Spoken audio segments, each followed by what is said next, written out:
All right, hello everyone, and welcome back to the Old World 2026 Community Tournament. We are in round 1 of the Swiss qualifying series.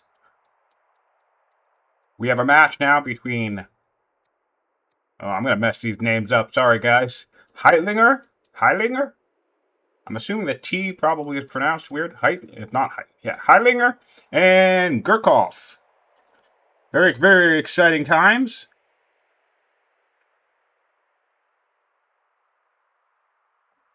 Let's see if my comments get set up.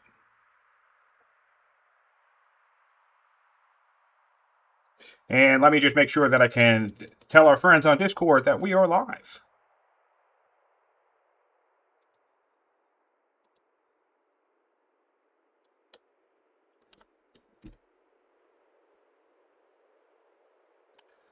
Hopefully I'm not streaming my screen. Alright. Let's just host this.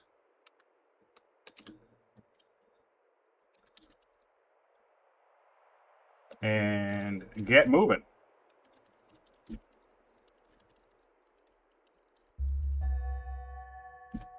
Okay, so we have the Hittites being picked on a first of all, we are on a wetlands map, which is just super exciting. We saw this map yesterday as well. And this one was really testing our patience trying to generate a map with at least some path to the opponent. And yeah, we finally found one. We had to take a couple of generations to get one. And this one's really trying the patience on that front, to be honest, because when we look here, I'm gonna actually go down the path. Like, so we're connected here, but there's a mountain in the way, right? So I'm actually going to show you guys the pathing for these players to face each other, okay? So we're going to come down south for the Hittites. We have our tribal camps here. We're struggling to find our tribe camps. And then we get down to this quadrant here of the map, right? So lots of nice area and territory to set up a nice sprawling empire. Seems to be quite a few tribal sites on the map. I have not yet counted them. However, as we loop around here,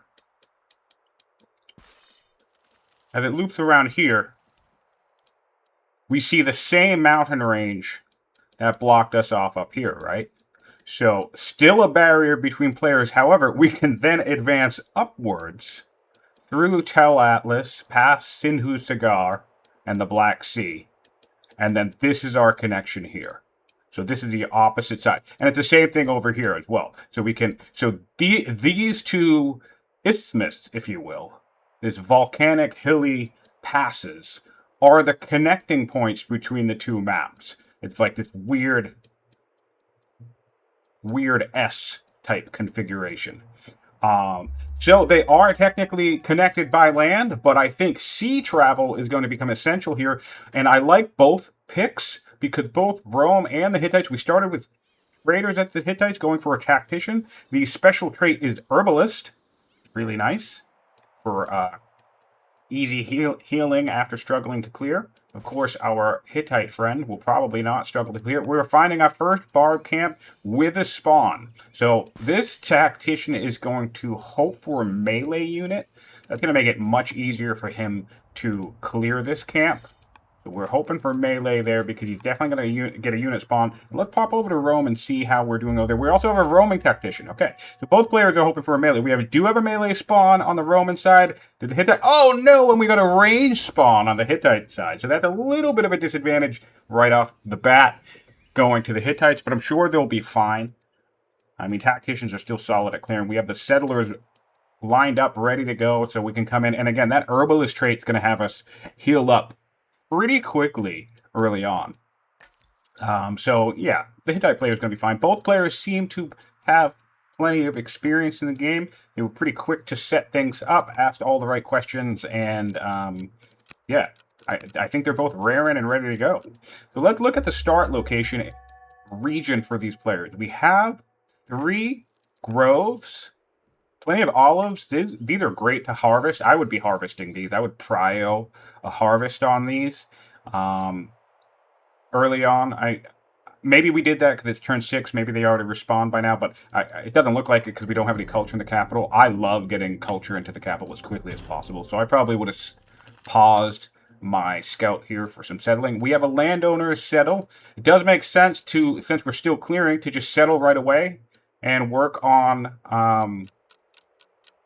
catching up to this later. Hittites doing Hittite things and chopping the forest. So the reason why landowner is going to be exceptionally clutch on this map is because of these weird passes. So again, we cannot get behind these mountains, but if we can landowner tile buy along these coasts, we'll be able to start expanding this way, which is technically onto our opponent's side of the map.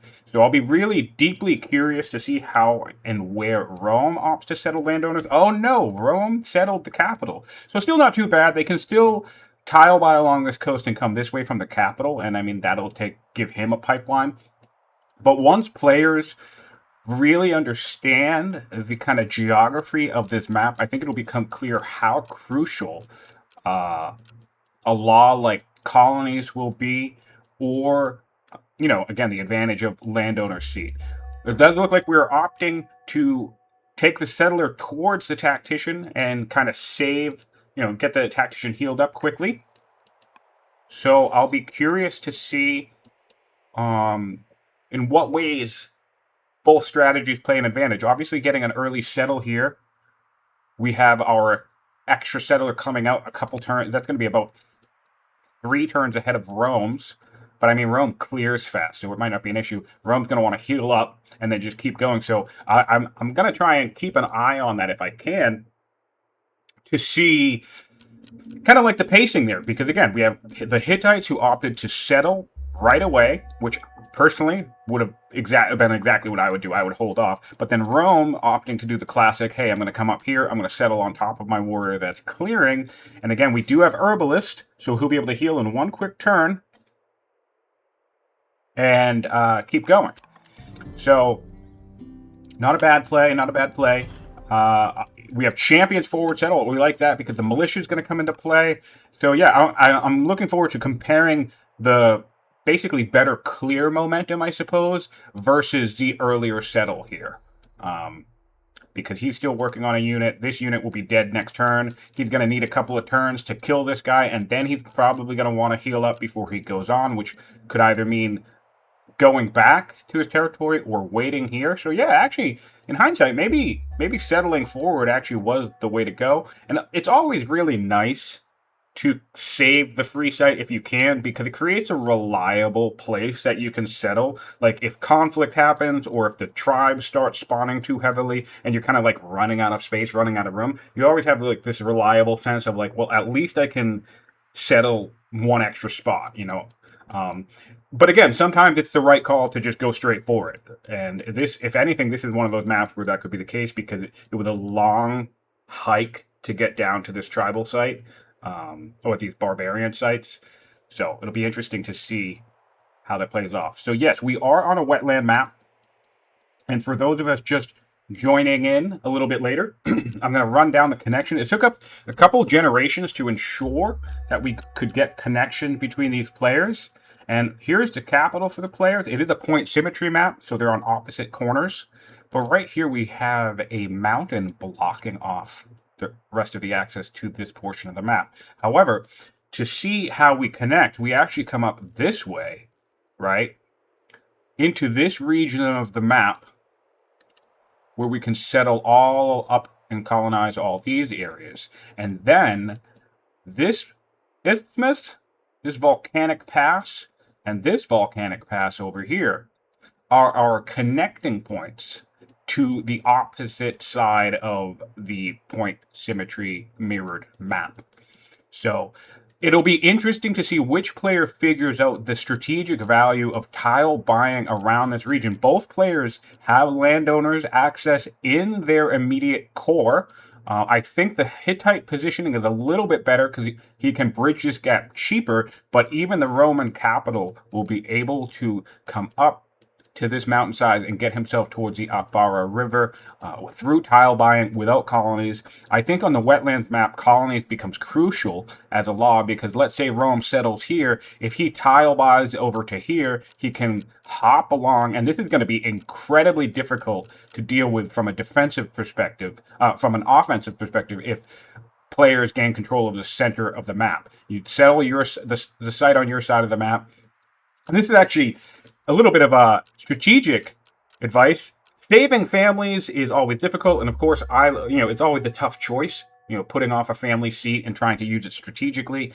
For example, one quick example is saving sages to try and beeline a juicier tech. Get that free tech, be an expensive tech. That's a risk you can make.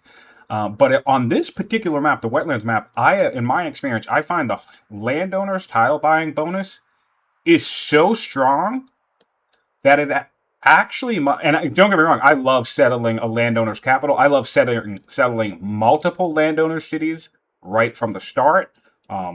Really classic strategy I like to employ.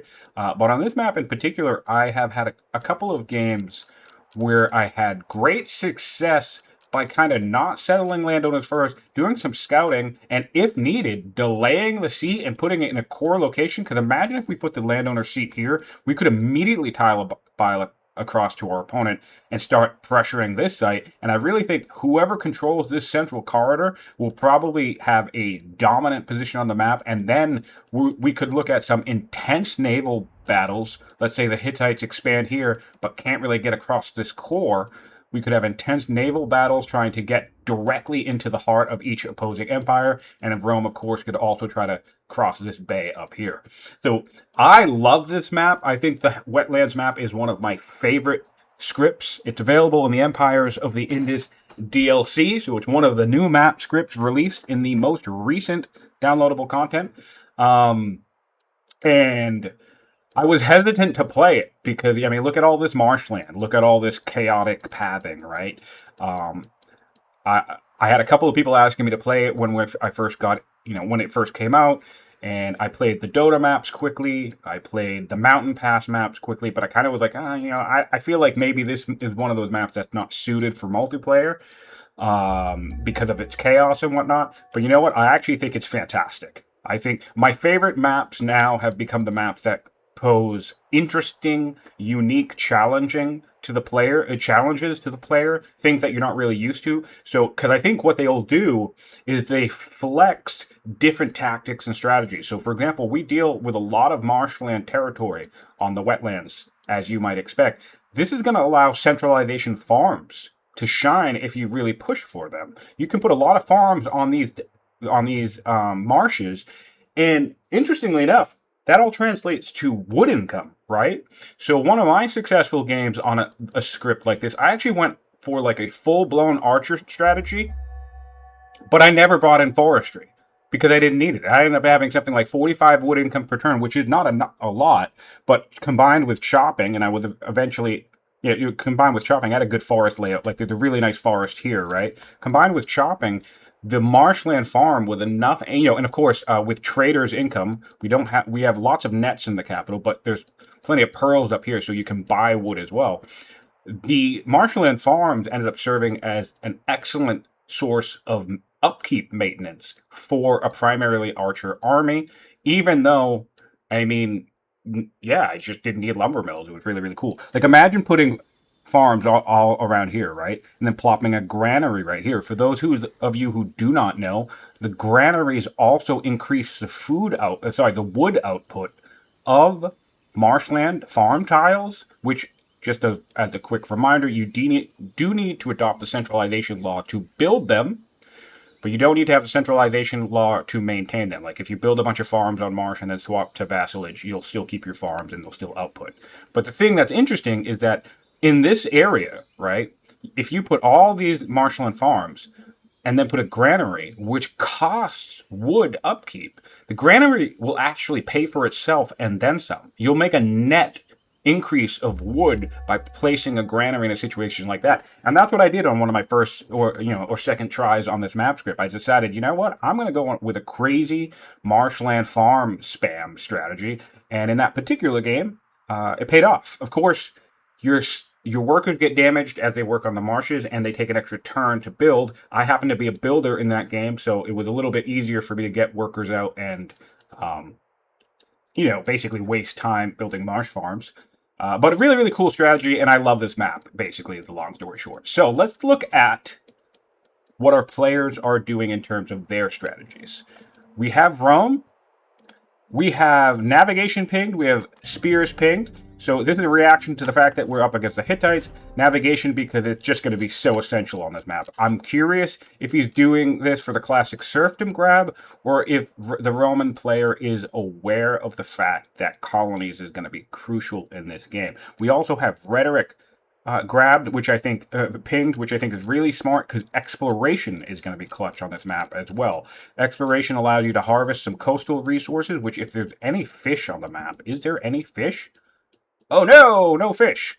Fish is always the one that you want to hunt for if you're on a coastal map, because there's a science boost attached to fish if you harvest it. It does look like we are slowing down on clearing for the Hittites, though.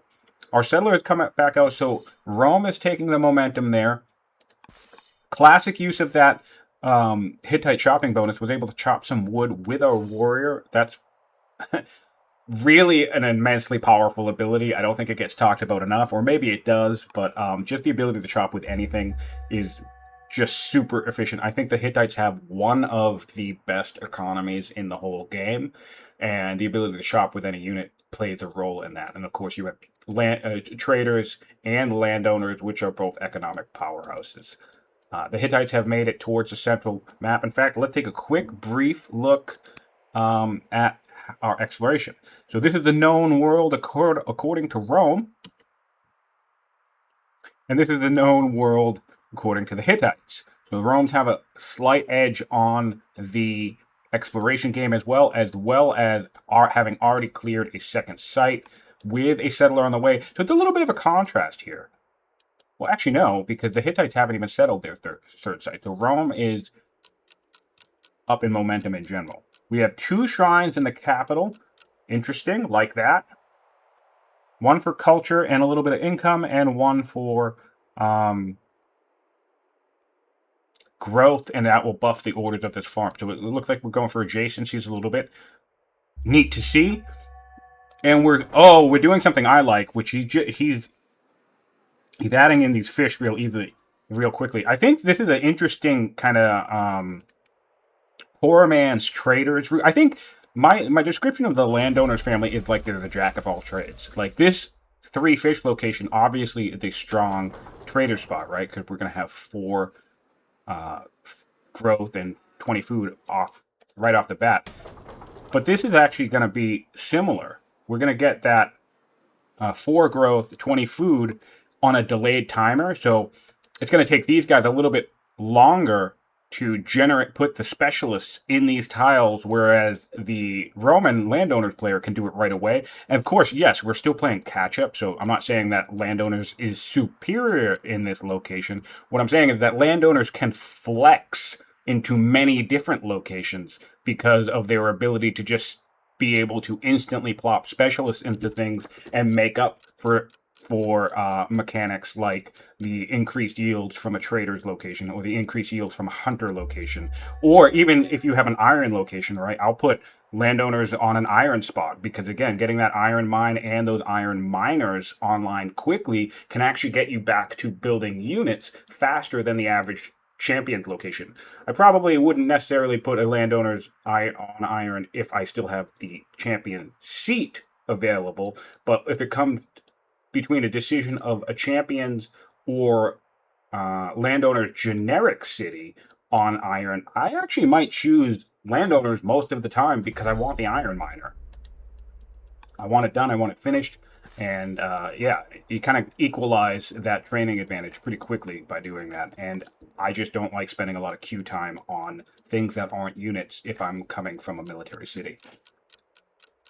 Welcome Hazard, welcome Aaron. Also, if my Viewers, really appreciate you being here. If you do me a favor, just making sure that I sound okay and there's no clicky clacking and all sorts of other crazy stuff. Had a couple of difficulties in the last couple of days, but I have resolved some of them. But of course, always a little bit anxious to make that the experience could be messed up for you guys, the viewers. We went right into the Elder Shopkeeper.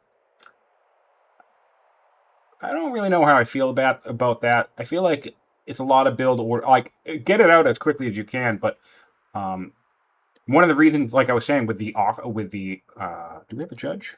We don't have a judge. With the olives here, and why I would have emphasized rushing this into the harvesting these into the capital. Oh, great question about the lag. I don't think I'm lagging today. Now that I think of it, I'll pay attention because I fixed it yesterday. With the instant movement, so I can probably turn the regular movement back on. I'll watch. I'll watch for Rome to move. Thanks for the question, actually. You just reminded me. The other stream, I was having a little bit of a repeat movement lag, which thankfully I was able to resolve. But we'll see if Rome makes a movement. I'm going to keep an eye on these guys. I need to clear this, by the way. Sorry, you guys are just staring at the... Am I not able to clear this? There we go.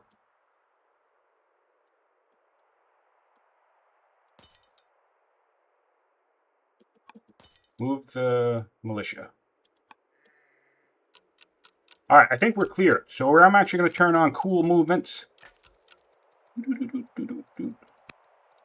Double check that. I think we're good to go.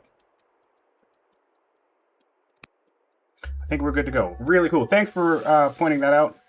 Yeah, I think we're all right. Because it's always cool to watch the units move around. I actually play with instant movements myself because I just like to play as fast as possible. But when I'm streaming, I turn the visualization of the movements on because it's nice to zoom in and watch people move around. But yeah, I would have harvested these olives into the capital to get us to developing quickly. All right, we're already seeing some tile buying. Love this. This is going to create a nice pipeline all along the coast.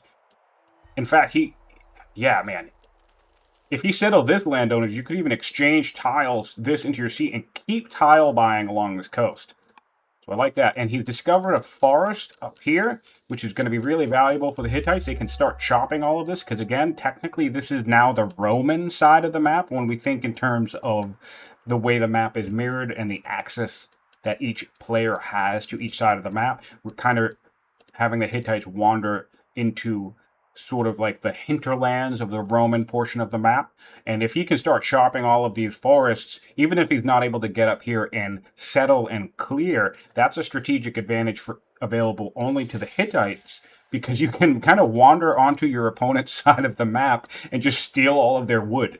Of course, you do get it at a reduced value. Wood is typically 20 wood a chop. And if you're this far over here, it would probably be more like 12 or 10, give or take, with your chopping. But, I mean, if you have the orders to spare, I personally love it. I think it's really fun harass. It's annoying to be on the receiving end of it and kind of watch all of your wood income disappear, especially on a map like this where maybe we don't have a lot of access to wood income. But honestly, though, on the flip side, that's where the marshes are going to come in handy for Rome too, because they can kind of like weather that harass a little bit. Making use of this scout to continue tile buying. We're getting, ooh, awesome, cool. We're bringing foreign workers over here, off-type family workers, to get this food online. Actually, I like that migration, especially because we haven't kind of pointed it out yet. We have almost nothing but jungle in the capital. So this is going to be a very low developing capital. Of course, Rome sort of solved that a little bit by giving himself some border expansion with these shrines. And, he can plop down a hamlet at some point and give himself a little bit more extra room. Be curious to see what he does. He had the Juron pinned here. So, in fact, let's do a wonder check. It's turn 16. I haven't checked wonders yet. We'll do a wonder check. We have the Oracle, the Juron, and the Great Stupa. Necropolis, Ishtar Gate, Alpadana, and Mahavihara. Mausoleum, Colossus, Museum, and then the Heliopolis, Colosseum, and Circus Maximus. So lots of interesting options here. No Chthon, which would be really clutch on a map like this. Colossus, I think, could be good because we're going to have lots of easy connected status for all of our empire. The Ionian Sea cities will not be connected. We'll have to build a road, an elaborate road up this way to connect them to the exterior coast. Same here. And that's another thing I like about the challenging of the wetland map. You can't do that cheesy builder urban sprawl spam. You can a little bit, but the marshes along the coast breaks that up. So there's no path you can create along this short of expanding your borders through tile buying with colonies or by manually placing specialists in some key location, marshland farm locations in order to pop borders. So lots of interesting weird quirks to this style map. Necropolis is always fun. It's one of my favorite wonders. I agree.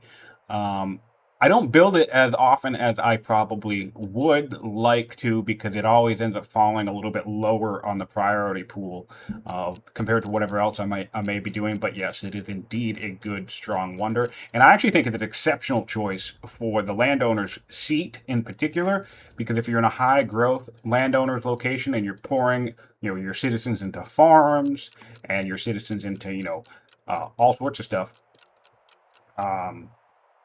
you're going to ramp up that cultural output very, very quick. Very, very quick.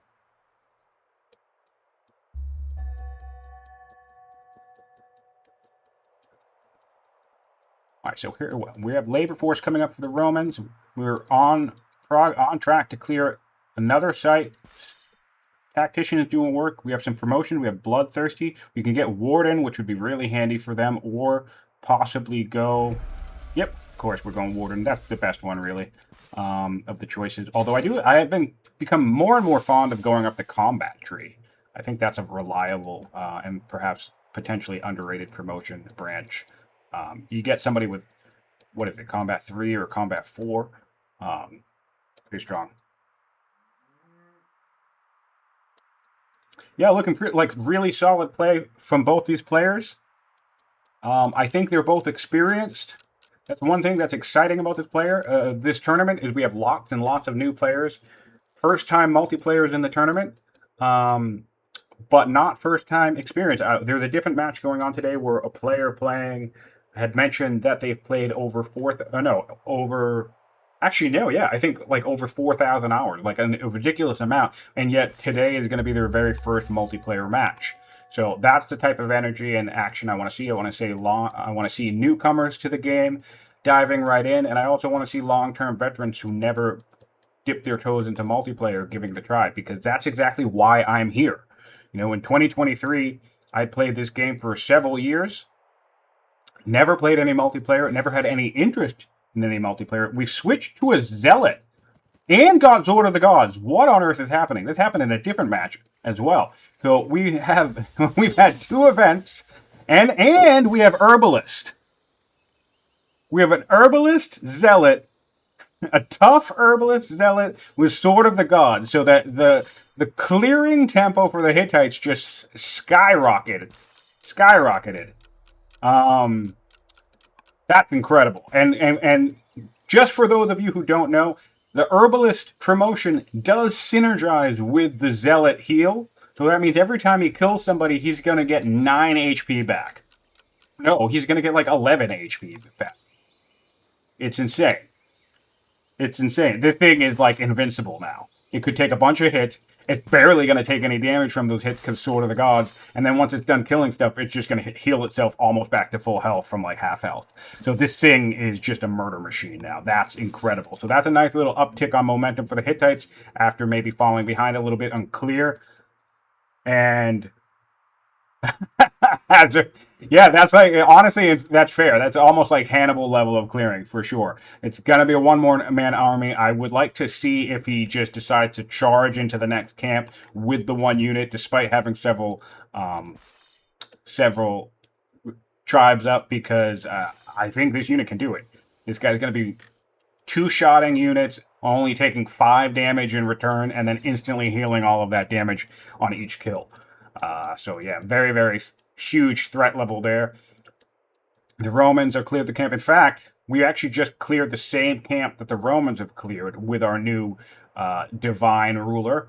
And we're still behind in settler tempo, though. We have a settler coming up already for this site. And yeah, we're just a couple turns behind in settler tempo, which, I mean, not the end of the world. These tiny things, tempo things, like, they add up, but they don't necessarily define games. You know, there's everything ebbs and flows on these matches. Science takes a hit, though, yes. They were both tacticians, but it's 20 science on the Roman, now to 17. Not a major hit. You know, it's not like we were a schemer or a scholar, so I think we can afford to take that for clear tempo. Both players have almost the exact same amount of science invested in the tech tree. I don't recall if I took a peek at where the Hittites are going, so let's look around. Nothing marked in the tech tree. Polis. Oh, wait, no. Let's go back to the land consolidations marked for the Hittites. Okay, so we had a turn 17 Polis. I feel a little iffy on this, but I get it. I feel a little iffy on this, but I completely get it. We got the Juron secured for the Hittites. So both players, that's so interesting. Remember that the Romans had Porak pegged with the Juron. Well, the Hattusas, the Hittites also built the Juron in the exact same tile on their side of the map. So both players thinking about the Juron, both players playing with a similar mindset. And I think the Hittites have land consolidation pegged because there's a nice grove spread. There's 3 olives right here, and I haven't checked anyone out. There's citrus. That's another one. Yeah, that's only 4 groves that I can tell, though. Yeah, I mean, there was a camel. We always love a camel. Everybody loves a camel. But I'm not 100%. Again, it's a sound strategy. I understand it. I'm not being critical of it. I'm just not sure that I would go straight for it. And mostly because Polis and forestry in this particular map right here is a tough grab. Oh, he's probably thinking of the jungles as well. He's probably thinking my cap sucks. I'm surrounded by jungles, so if I get to land consolidation, I can clear it, and it's more wood. So, yeah. Yeah, that's fair enough, I suppose. It makes even more sense now when we consider that you cannot chop jungle unless you have land consolidation technology, and you can only chop the jungle inside of your borders. So that's another thing to be mindful of. I hope this player is aware of that. I hope he doesn't think that he's going to be able to chop jungles with his scouts. But yeah, no, it's definitely a sensible choice. So we'll see how it pays off for him. We do have Stompy Boys set up in the rider, so that will pay off with a 6 strength unit if he wants to pursue elephants. Elephants are always fantastic, and I also think that that's not talked about enough going up here. I mean, we all do, 4 law timings or think about other units for 6 strength, your siege route, or lately there's been stirrups discussions. But yeah, this is a really quick route land consolidation to a 6 strength unit with arguably one of the best abilities in the game. I think Rout and Panic are 2 of the most powerful unit abilities in the game, and you only get Panic from elephants. So that's pretty solid grab, a pretty solid early 6 strength unit. Of course, they are vulnerable to spears, and since you're the Hittites and your opponent is Rome, we already know that the Romans are going for spears. So that could be a bit of a hiccup for the Hittites if they try to leverage elephants. But of course, because Panic alone, elephants always maintain their strategic value in a match, even well into the late game, in my opinion. And that's one of the things I like about many of the units in this game, is that while upgrades and power spikes are important, there's so many different unit effects in this game that make plenty of the units versatile and useful throughout. Like a slinger can still secure a kill for you at any point in the game. It'll always do 1 to 3 damage, and that's enough damage to kill something, even if that something that you're trying to kill is a 10 strength unit. If it ends up with only 1 or 2 damage health left, Well, you could use a longbow to kill it, yes. Or if you have a spare slinger nearby, you can use the slinger to kill it, and then save your high damage longbow attack to try to damage something else. And I like that a lot. And then, of course, siege and rout. A chariot can still rout a bunch of stuff as long as you're able to damage it enough. So one chariot, a couple chariots with a bunch of longbows is a terrifying strategy. And the same is true for the elephant. The elephant retains its use throughout the game because panic is highly valuable. We're seeing some warriors coming out of the champ seat. We're getting the Shrine of Bologna for training. The Shrine of Bologna. I'm going to start calling it that from now on. We're building some flatland mines. All right, making sure we can get some metal income up and running very quickly. I wouldn't be surprised if I wouldn't put it past... Although, you know what? We have... Interesting. We actually have tile buying for this capital. So if we're worried about real estate, we could actually tile buy all the way out to here and plop down a shrine and or a hamlet and give ourselves a urban quarter out here. That's something to think about with landowners tile buying as well. In addition to strategic tactical use, we're dealing with this jungle situation. We can't really improve our capital. Just buy a couple of tiles, plop it. You know, we took 2 shrines. We could have put our 2 shrines out here, and then now you can do something like your barracks, your 2 garrisons. You know, you can configure that around, you know, easier because you give yourself access to a little faraway urban complex. That's one thing you can do with the landowners early on as well. I really love the tile buying ability of the family. I think it's super powerful. All right, we have a city coming up this way. This is very likely going to be another landowner location, but I could see putting patrons here. But I'm partial to very, very high growth, quick. You know, we'd get the extra citizen, right? We'd get the quicker worker, because the 2 growth in the city, which gets these farms online faster, which means more science, more growth, more food, more economy. Really, really versatile family. It's my personal favorite family in the game. All right, so our Hittite warlord has already made his way up north towards the central path. He is spotted by the Roman scout. I'll be curious to see if the Hittite opts to take first blood in this situation. He can't see. Did he want to? Oh, he does not want to deny that vision. Interesting. He wants to go straight for the clear. Both options are fine. I think the aggressive play and perhaps the more strategic play would have been to deny this vision and just come back to the camp in a second. Mostly because it's always frustrating to have to build more scouts. Scouts are super powerful, but we're a riders nation. We already start with 2.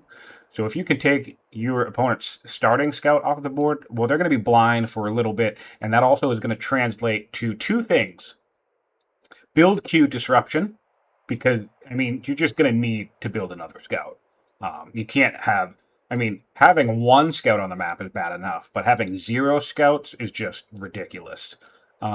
So your opponent's going to build... You're going to disrupt their build queue, and then also this is going to disrupt their orders, because they're going to have to move a scout from wherever they build it back into position. We are seeing some distant chopping happening. Not full clearing, though, which I find a little interesting.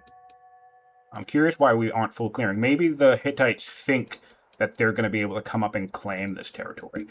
I actually want to go back and look at the known worlds for each player. So the Romans know what they're working with on their proverbial side of the map, but the Hittites, I don't think...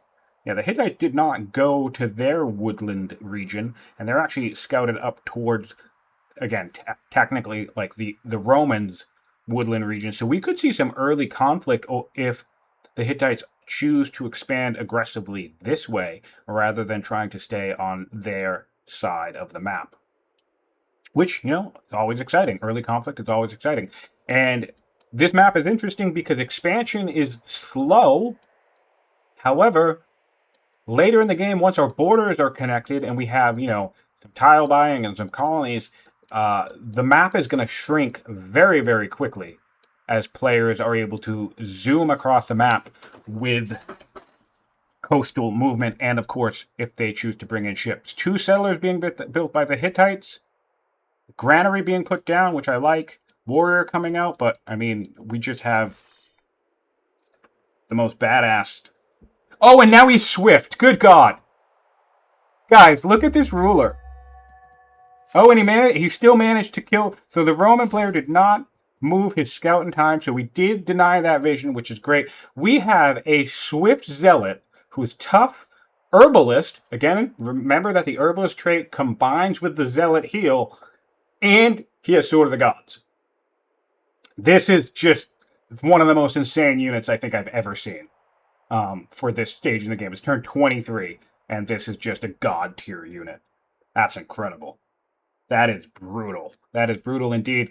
Hopefully, I think we will be able to come up into this region and pressure, but here's hoping that this ruler dies. You know, he's 40, so we have probably about 20 turns left with this ruler, assuming a reasonable lifespan, and he just doesn't live to be 1 billion years old, which sometimes happen.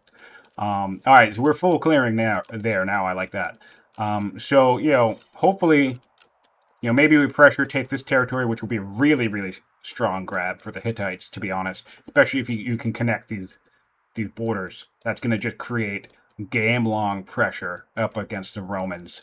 But then hopefully for the Romans, if conflict begins to happen for real come the mid-game, you know, turn 40 or 50, hopefully this guy will be dead by then.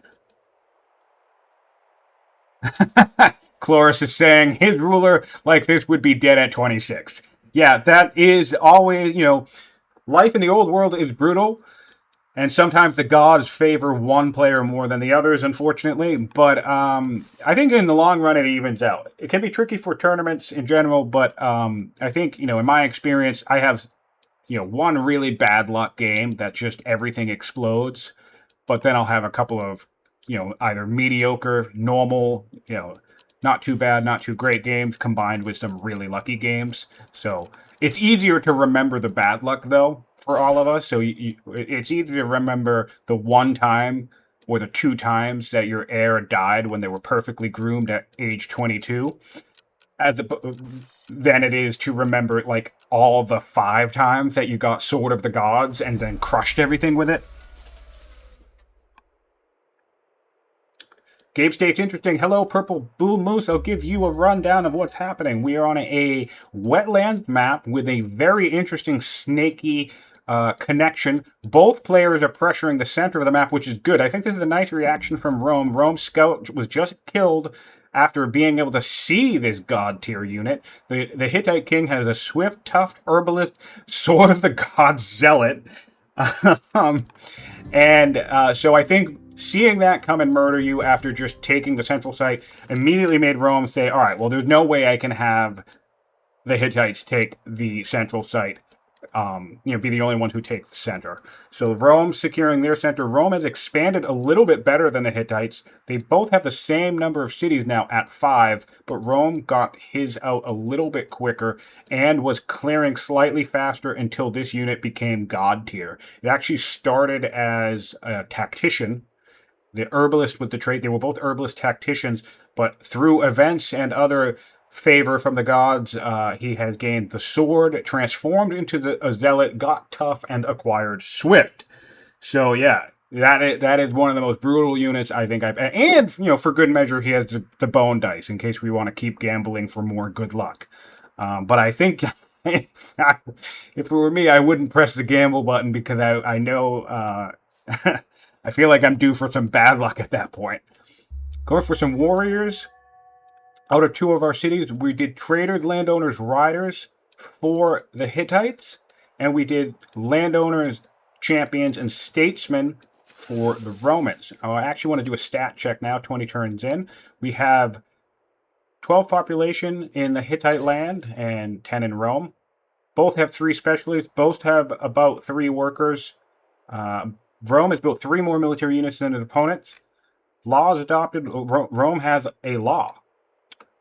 Technologies, both on 4 technologies. The Hittites are beelining straight for land consolidation, while Rome is looking to get things like serfdom, navigation, phalanx, and exploration. And then what else do we got? Both on 8 for improvement. So yeah, they're developing at a pretty similar, even pace. Both have exactly 30 worker turns as well. Although the Hittites did secure the Jerwan aqueduct, this is going to be finished shortly. 4 turns. And what was interesting about that was really cool about the Jerwan is here where this worker is building a farm, it's the exact same place the Hittites are building their Jerwan, and both players marked this location, this exact same tile for the Jerwan. And so they're both playing very similar, both playing at a what I would say a decent skill level. I think they're going to be fairly, we haven't seen any real tactical battles yet, of course, at this stage, so it can all play out differently in the field, but in terms of getting themselves set up, I think they're both playing pretty well. Should make for an interesting match. And of course, the landscape itself, this is one of my favorite maps. I love the wetland script. It's going to come down to things like tile buying. We did landowners buying to connect to this coast.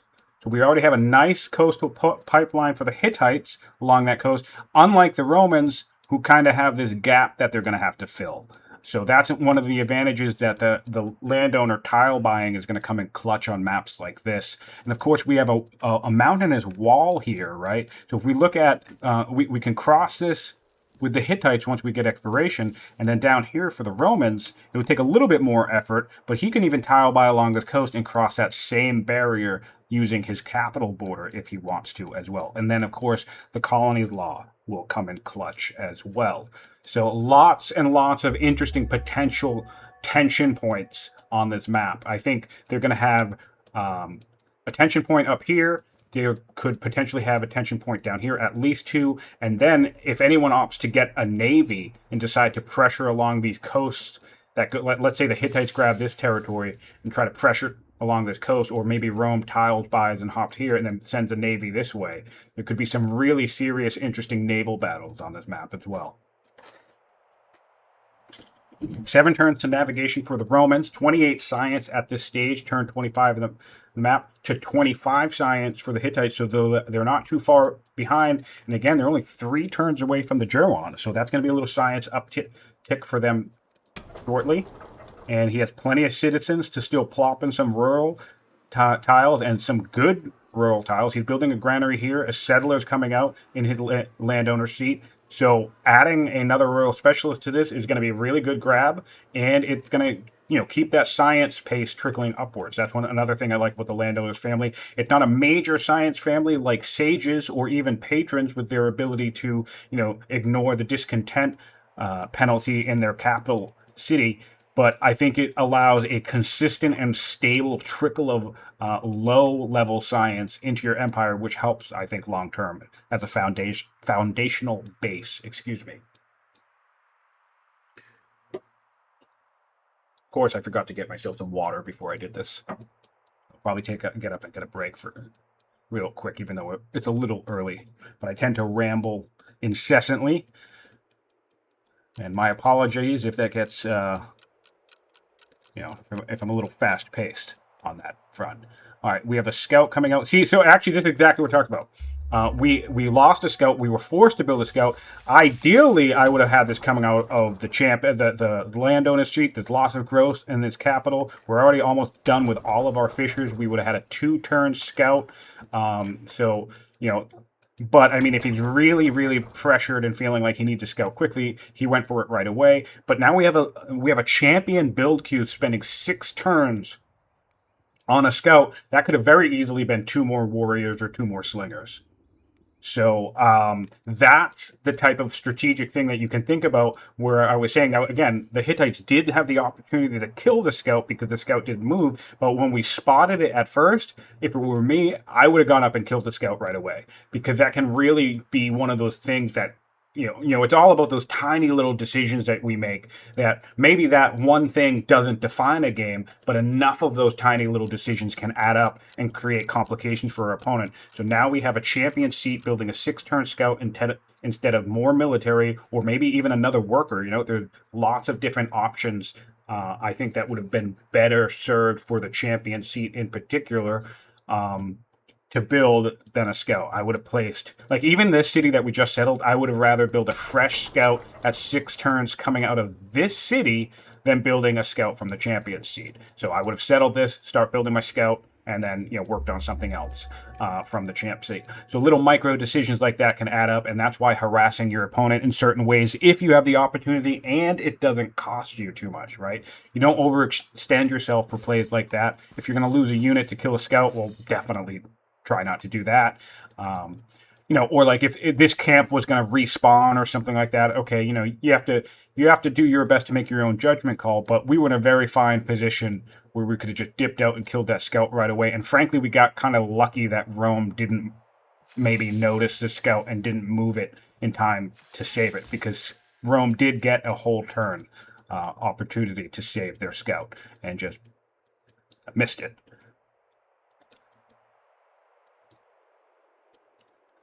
All right, we have our fishers almost, we see, and so this goes back to what I was saying. Even though the base output for the trader seat is obviously higher than the landowner seat for longer, we are finishing our first fisher now in the trader seat, and we're going to be looking at 19 growth currently. So this is going to bump up to, what is it, about 22 growth, let's call it that, about 22 growth in the trader's seat.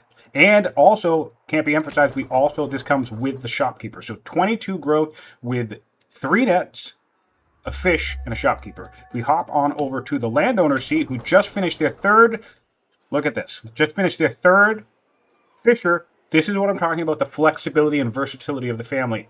We already have 26 growth in this city. Also, two of that's coming from the Shrine of Verona, which is worth mentioning. But that's what I always say about this family, that it's versatile and it can flex into different positions. Like, yes, 3 fish, clearly solid traders opening capital. I don't think Hittites made a bad choice there. I don't think anyone would make a bad choice picking traders in this location. However, what I think gets overlooked often is that landowners, if you're trying to think of a different family, like maybe in this case we want to go Rome, but you think, oh crap, Rome doesn't have traders and I got 3 fish here, what do I do? Landowner is a great flex opportunity to fill in the gaps of potentially better, more specialized families, because the landowners just do everything good. They don't do everything the best, but they do everything good. And I think for me, my taste, because since, like I've said enough times that they're my favorite family, that's worthwhile. I think that flexibility is what I like about the family. All right, we're coming up with our settler here. It looks like we've begun to outpace the expansion of the Romans. Our god tier unit is solo clearing a camp up here because, of course, he is. I mean, he's taking a couple damage in the woods, and he's healing like 11 damage every time he kills something, so he's fine on his own. And we already have a settler coming to the central site. The Romans have cleared their central site, but there's no settler this time to back up. We're a couple turns behind. So that goes back to what I was saying earlier, where sometimes it looks like the momentum can be, slowly flowing in one player's favor. And this I feel like probably would have happened even without Sword of the Gods, to be honest. Maybe it would be clearing it, just clearing that right now. But the important thing is we have a settler right here. So even if we were clearing this camp this turn due to lack of Sword of the Gods, we still have a settler ready compared to Rome, who just cleared the site, and there's no settler ready. So that's something to keep in mind, too. It's very easy to think, well, Sword of the Gods, Sword of the Gods. It's like, well, no, also the Hittite player has their settler ready. So even though this was cleared a few turns ago, a while back, even if he cleared this city right now, same pace as the Romans, or even a little bit behind the Romans, because the Romans already cleared this site, even if the Hittites were literally clearing this site on this turn, on this next turn, they'd be able to still settle it next turn, while the Romans are looking at waiting on about another 3 turns, it looks like, before they settle this central site. So the random events, the Sword of the Gods, these things absolutely impact and can define games, but it's also, it hinges on everything does ultimately hinge on player decision making, capitalizing on the advantages that are dealt your way, and also just not making mistakes. Oh, we're doing on a deep forward settle. So yeah, this is definitely a Sword of the Gods thing. Everything I just said, yeah, being able to come out here that's absolutely Mr. Solo God tier unit pressuring. But I love this. So this goes back to what I was saying. He's still taking advantage. He's pressing an advantage. He's feeling confident. He's also taking use of this Hittite hill movement. Again, the Hittites are one of my favorite factions. I think they are an underrated faction. I think they're very, very versatile and strong in the duel scene, and they don't get enough attention drawn to all the reasons why. And the hill movement is one of the reasons why. Because when you end up on these maps with treacherous terrain, that's gonna translate to game momentum. This is going to all translate to game momentum. Like, this warrior was able to just jump all the way up here across this territory. If we look down here to even the Romans, right?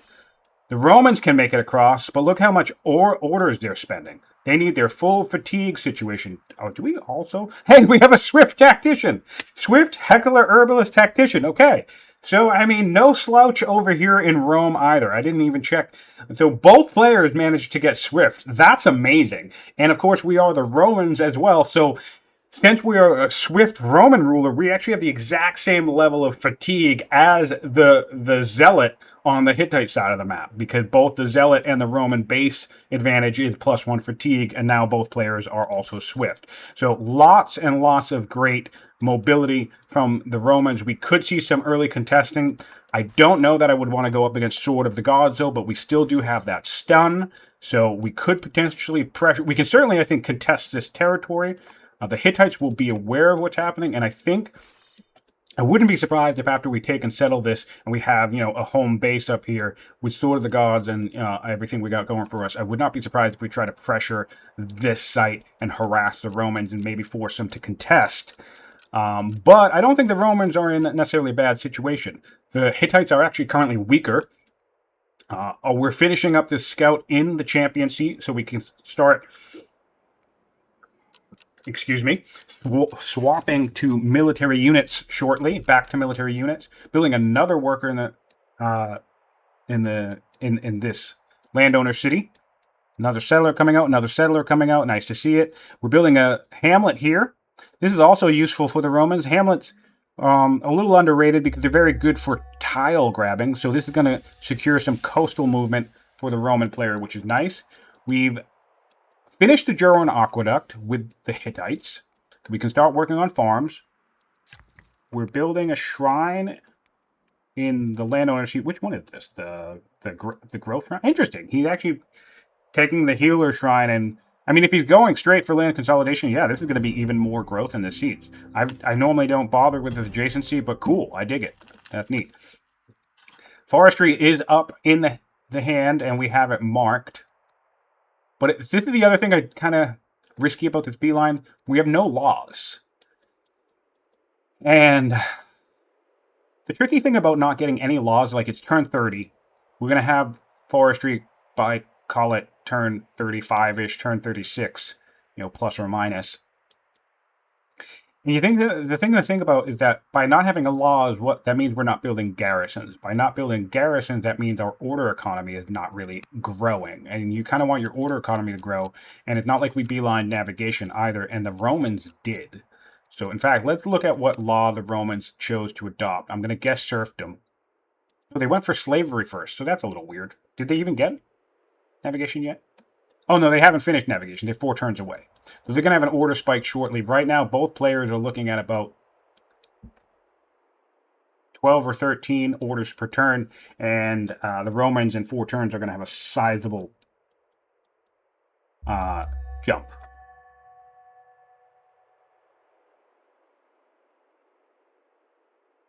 Yeah.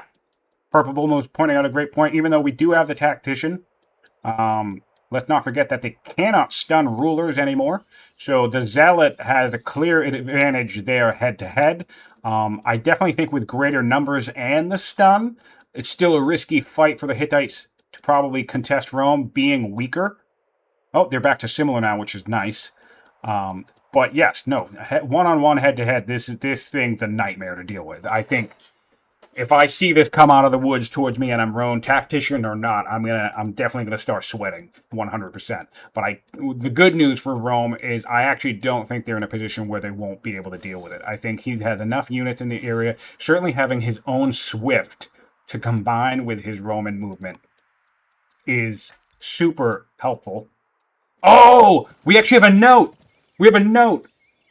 Gurkov, the Roman player, had a note in the center of the map saying, buy tile for logistic. So he is aware of the crucial and essential nature of tile buying. I would not be surprised if we actually see colonies as the first law, not serfdom, and he goes straight for tile buying, because if he can settle the central site and secure the tile buying off this coast, this whole frontier situation won't even matter, because the Hittites are going to have to make sure that they can't get harassed and invaded with no way to return fire, by the way, until they get their own ships of some kind, right? This is going to create a very one-sided advantage for the Romans coming into this central region. And I love that because we talked about that early on at the start of the map, the way that this map poses unique challenges. And Heitlinger is sending a call to us now saying, Tusorata is glorious. That's his current ruler. May he live forever. Yes, indeed. Yes, indeed. He actually has achieved the victorious cognomen. It would be hilarious if he actually managed to become glorious for real. We have a volcano in Dar Alajiz near Hattusa. No real damage to anything in the region because we have a wonder. They don't get damaged by calamities, and nothing else has been built in the vicinity to get damaged. So that'd be cool. It'd be cool if the volcanic eruptions burnt down jungles. That actually would make a jungle next to volcano. It would make the volcano a little bit advantageous for if you're stuck in the situation with jungle next to the volcano. So yeah, I'm really, really happy here to see a player, at least one of the players, being mindful of tile buying. Of course, we can't ignore the fact that the Hittite player certainly took advantage of tile buying to create a better highway for himself. But if it were me, because I'm a conniving, sneaky player, I would have settled this as landowners, right? Swap these four tiles into the landowner's seat, and then I would have kept my tile buying going. I would have just kept the highway going. That gets expensive, of course, but we have a trader's seat. We have plenty of income, solid economy long term. I think I would have made that investment personally. Now it becomes trickier to do because if you were to swap these tiles from a trader's into a landowner's, you would take a bunch of opinion damage with the traders. So that's one thing to think about too. The way you can combine borders between families and kind of min-max or micro that. And just to be clear for newer players, even without colonies, if you step from one tile to another tile, you can buy border tiles from one city to the other. But the thing to be very careful about, if the families are mismatched types, you will take an opinion hit with the family that's losing the tile. And it's like 40 damage, minus 40 opinion over 40 years. So it's not an insignificant opinion hit, which still makes swapping a tile or two here and there advantageous. Like maybe let's say this was a horse, we wanted it in Lusna. No problem at all swapping this tile into Lusna. Take the opinion hit, move on. Who cares? But doing it a bunch of times can add up and become tricky. However, if you are in a situation like over here with Rome, where these tiles share the same family, Rome, if they wanted to, could swap this, and this, and bring this gold mine into the capital if they wanted to for some reason. Or these farms could get brought into the capital for some reason. So that's a neat trick that you can do with tile buying. Settler on its way towards the center, 2 turns. It'll be able to settle next turn, but we have 2 turns to navigation, so I'm really expecting a settle here, and then oh, you know what? We need exploration still. We need exploration for the scout. Let's look at what territory we'll claim if we go over here. Yeah, we really need to get exploration for this scout lined up. All right, so we're still a bit away for tile buying. I'll be curious if he goes if he still opts to go for serfdom. In the meantime, we have 800 civics, plenty to spend on laws and law switching. But I wouldn't be surprised if he sits in colonies. Or maybe just doesn't even bother adopting yet. Although colonies would be able to bridge all these gaps as well. So, yeah, I'm thinking we're going to see an early colony play. Granary coming online. And I like this too. Since we have two different borders, this is another trick you can do with border shenanigans. Let's say this is a developing city that can build 2 granaries, but this is a weak culture city that can only build 1, right? But since you have a different city's border here, you can build a granary here and a different city's granary here, and you're still double buffing these tiles with granaries. That's another way to kind of conceptualize your borders and how you can etch out a little bit more efficiency from them as well.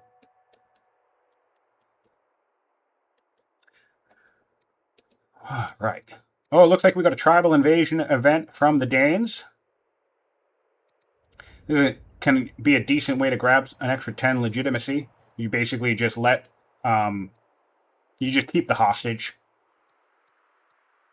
If you pick this bottom option, not always, but very often you will get a tribal invasion afterwards and 10 legitimacy that comes with it. And plenty of players make that trade. Of course, there can be plenty of situations where making that trade might not be the best idea. Curious to see what we settle here. Probably statesmen. Oh, champions. Interesting. Okay.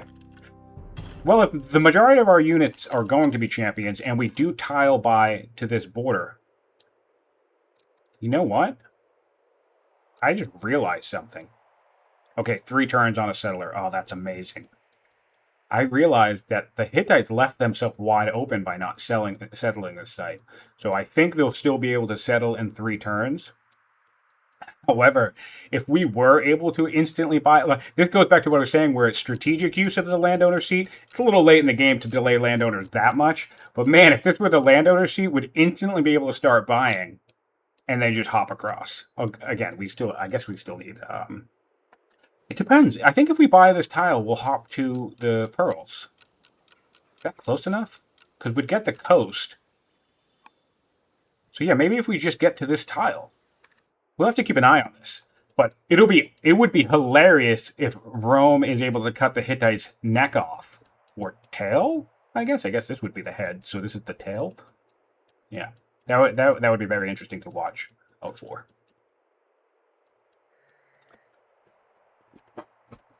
Yes, and another thing being pointed out in chat is, since we've had a zealot this whole time, by ignoring any state religion potential, we could be rushing, some units. Although none of our cities are developing culture yet, which seems a bit wild to me on turn 32. Especially having olives so close to the capital. That goes back to another reason why I probably would have harvested all 3 of these olives. Because if we take a look, we're at 62 culture out of 100. We would be at 92 culture out of 100 right now if we just harvested those 3 olives. So even though we wouldn't be developing just yet, you'd be pretty close. So politics in Hittite in Hatti is pretty solid. Got a couple of pleased people. Politics in Rome is looking solid as well. Looks like the paganists are quite fond of us. Both tacticians influenced, and we are married to them. So that, it doesn't get much better than that. And we have a very happy child as well, who's endeared to us. Cool. So nice opinion boost for the Romans. We've finished navigation, and we can... Oh, we're going for phalanx. No! Well, again, we'll have to keep an eye on these tiles. As long as we can hop without exploration, I guess we don't need to do rhetoric now. But if we can't hop without exploration, that's going to be disappointing that we go for phalanx. Otherwise, phalanx is the right call if we can harass. Oh, and here we go. Here's the follow-up event. Returning emissary. After keeping that hostage from the previous event, this is going to give us our tribal invasion and our 10 legitimacy. So the tribal invasion means any Danish units are going to start migrating towards us, which could be a bit of a hassle. But since the Hittites forward settled, they're actually getting raided. So they're soaking up this raid for us. Thanks, guys. Yeah, harvesting is OP. You'll notice that a lot with more experienced players like Koala or Ninja or Aaron. If you happen to catch any of their streams, you'll notice that they emphasize harvesting quite a lot. And of course, yes, I do the same. But sometimes it can be a tough trade. I think it depends on what nation.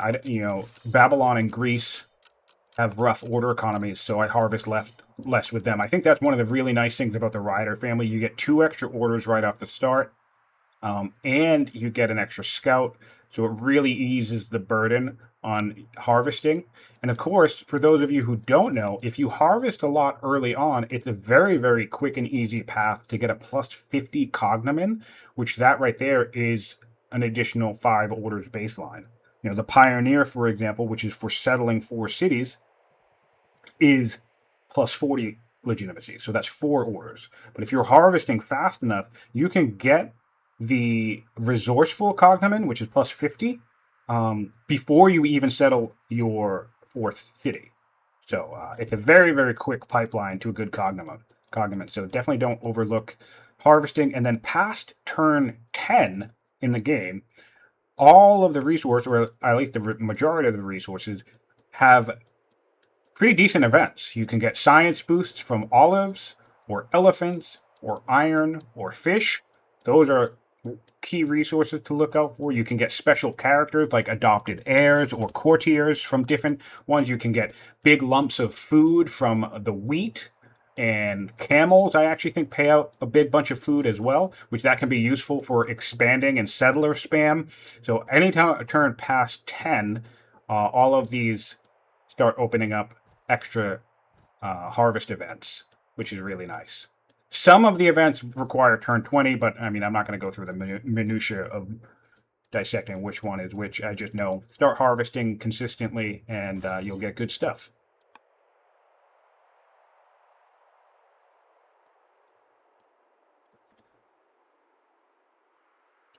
I do not know if the negative silver event was removed. I have always harvested silver and gold because whatever. We have an engineer. Wait, what? What's happening here? Is she an engineer? Yes, we have an engineer. That's already road building. I love this. So it does look like we grabbed labor force. So we should have a law soon. Which did we get? We went freedom. Interesting. Okay. I actually think slavery would be... I love freedom, but I actually think slavery would have been the call here because we're already very well expanded. That's a lot of income. But that's cool. So now we're getting this road lined up, which is going to be quite nice. Once we settle here, we'll be able to collapse the borders soon.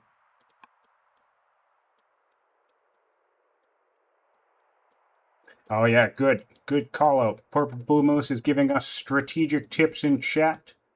Babylon Schemer Exploration Law. They start with rhetoric, Babylonians, down here. And exploration with a schemer is useful. Of course, you can adopt and then send all of your children exploring. So that's an interesting point. We're 5 turns away from forestry for the Hittites. Again, my issue with this is I understand the land consolidation thing, but we're getting very little on the way up. Like, Polis isn't offering us much. We haven't built a hamlet, and we don't really need it for the border pops anyways, because we had landowners, and we have decent expansion, right? We have some forest in our territory, but not much. And of course, we have marshland farms that we could have used for food income, as I talked about earlier.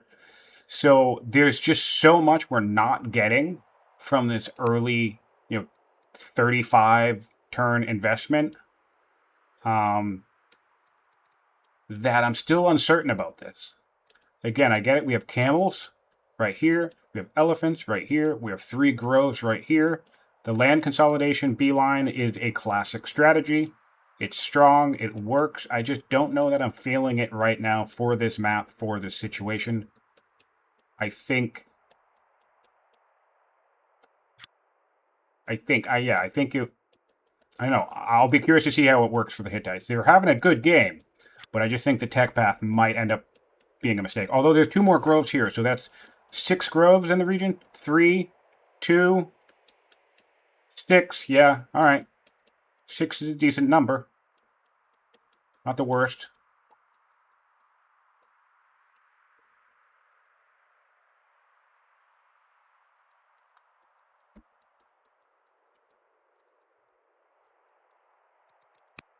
If you're Moose, if you're saying that the schemer Babylonian thing, does that translate to a science rush? Yeah, I think so. Because I think you can get tons of science from exploring, and you also did an event from exploring that allows you to found a religion.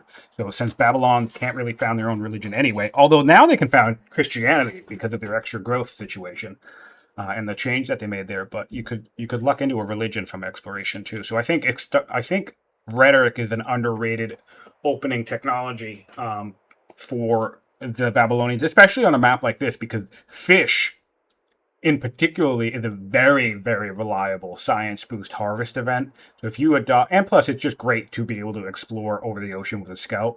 So I always like Babylon on a continent map. I could see picking them here on a wetland map because it just gets you out into the ocean and exploring so much easier than any other faction. And of course, a schemer is always a great pick. Our players took a 5-minute break, but it does look like they are back.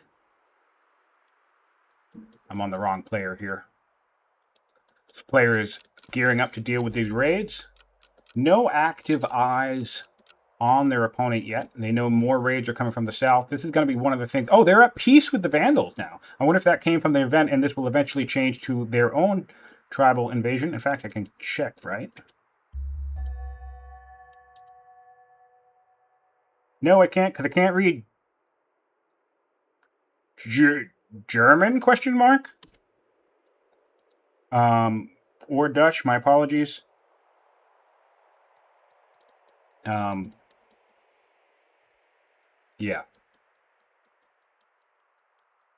All right, so we have some workers coming out. Very well developed. I do want to do a worker check at this stage between both players.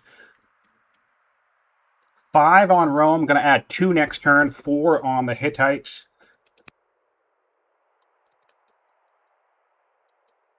With only 1 coming out in 2 turns later. So going to have a little bit of a worker advantage and an order advantage soon. We did take colonies first, so he's keeping to his tile buying plan. First tile being bought here with the scout. Let's see if we pop. What? No. Wrong direction. Okay, fine. Whatever. He'll do it. He's going to do it. But I wanted it to happen.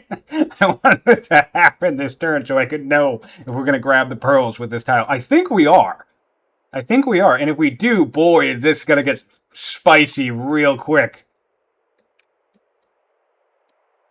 This is going to get spicy real quick. That is going to be an amazing advantage.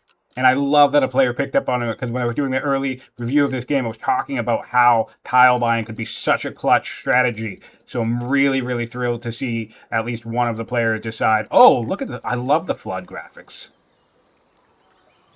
It's kind of, honestly, the flood graphic is a little disappointing to me in a way, because I wish the rivers just looked like this. I wish this is just what the rivers look like. It's a shame that we don't have rivers that are just big and wide and navigable, but I actually don't care about that part. It was really funny with the Civ 7 thing when everyone was like, oh my god, navigable rivers. I mean, I'm so happy that everyone's happy, but I remember when that was like announced and people losing their minds. I remember being like, what? I don't like, that's a thing that we wanted? I realized, yeah, I don't care. But I love the graphics. I love the graphics of the flood. Really, really beautiful. Yeah, so man, oh man, I can't wait to see if we grab those pearls or not. Settler coming up on time. So we will be able to settle. This is going to be just in the nick of time, too.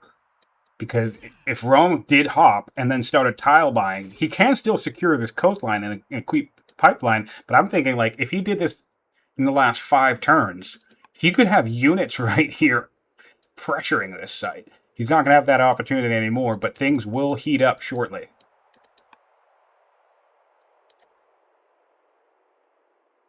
Do we know anything about these players? No, not specifically. I think they both have experience It sounded like when we were setting up the chat that they have multiplayer experience. Maybe I could take a quick glance.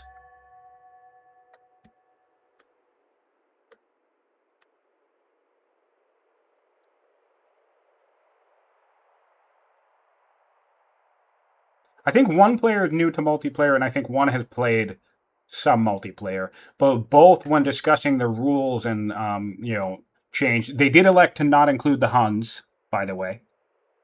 But when they discussed the possibility of going to a slower timer, and both of them were like, "Nah, we're fine." So that lends me to the assumption that they both know what they're doing, and they both have some level of skill, and they're just new to the scene, which is super exciting. And we did get the pearls. Fantastic. We now have a pipeline to our enemy territory. We have an ability to even cut off this forward settle, which is where the bulk of the Hittite army actually currently is. And it looks like... Oh, no, the Zealot's still alive. Where did we place our Zealot? Oh, we placed our Zealot inside of a city in order to speed up military production. This is actually something I like to do quite often. If we're not, we're not really Sword of the Godding around, although I really feel like you should have taken that advantage and just full cleared down here for the Vandals, but I guess we're going to be at peace, and we're sticking with peace, which is valid. I mean, you can take more territory, but if you're not going to, just don't forget to try and peace out the tribal nation. That way they don't harass you all game. Because we don't necessarily need this territory down here, and we can always expand to it later. But maybe one thing I'd like to see from the Romans as well is to tile by here and then do the same type of thing that the Hittites did up north, but through coastal movement from their core. That could swing the map pressure wildly in favor of the Romans.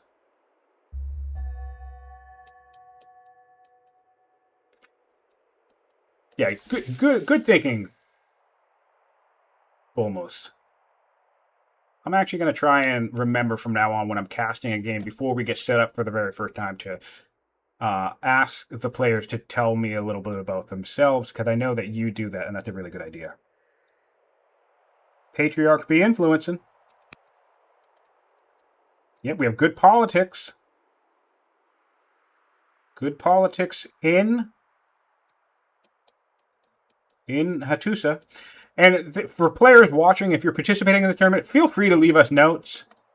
I mean, I still think, I get frustrated with Mohawk because I still think the color of these things are just the worst. They're like little gummy bear-looking things that just sparkle every now and then. And personally, I can almost never see them. Like, Rome is fine because of the color, but, I mean... The Hittites, this matches the ocean. Babylon matches the woods. I mean, it's really hard. Egypt matches arid tiles. It's like they're really hard to spot. But if you want to communicate with us, leave us little fun notes. That's always fun if we can spot them. Draw our eyes or attention to what's happening on the board. Okay, we are coming up and solidifying our borders. Colonies. I really love that the navigation grab was clearly for colonies for the Roman player. I think that is a defining technology on the map, and one of the things I like about the different map scripts, as challenging as some of them can be, is that they really, really flex different ways of thinking about the game and different advantages you can get. Are we doing Saul out in the open? Is this going to be a bunch of mines for metal income? I kind of don't hate that.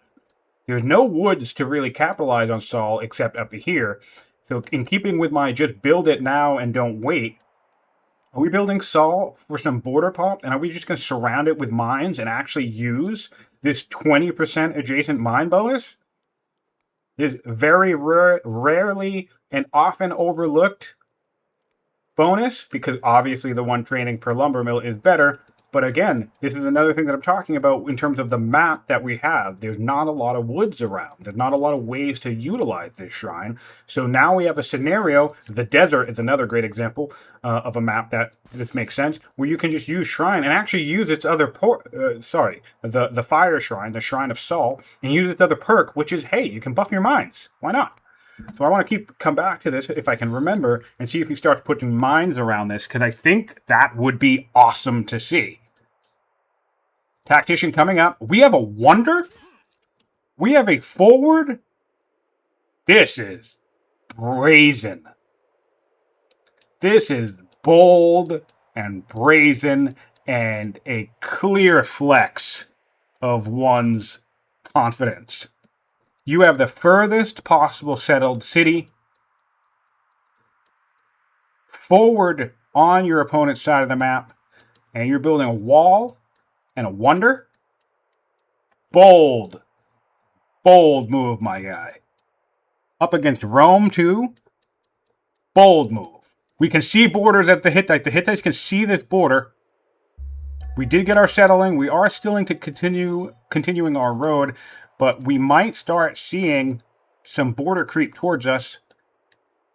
And, yeah, we could probably send some skirmishers out, some warriors out, to try and kill another scout. I'll be curious if Rome tries to tile by with military units to make sure that he can keep this chain going towards his opponent. If he can get a clear footing up here and a clear footing up here, that'll be quite a tax for the opponent, because the opponent will have to man defenses.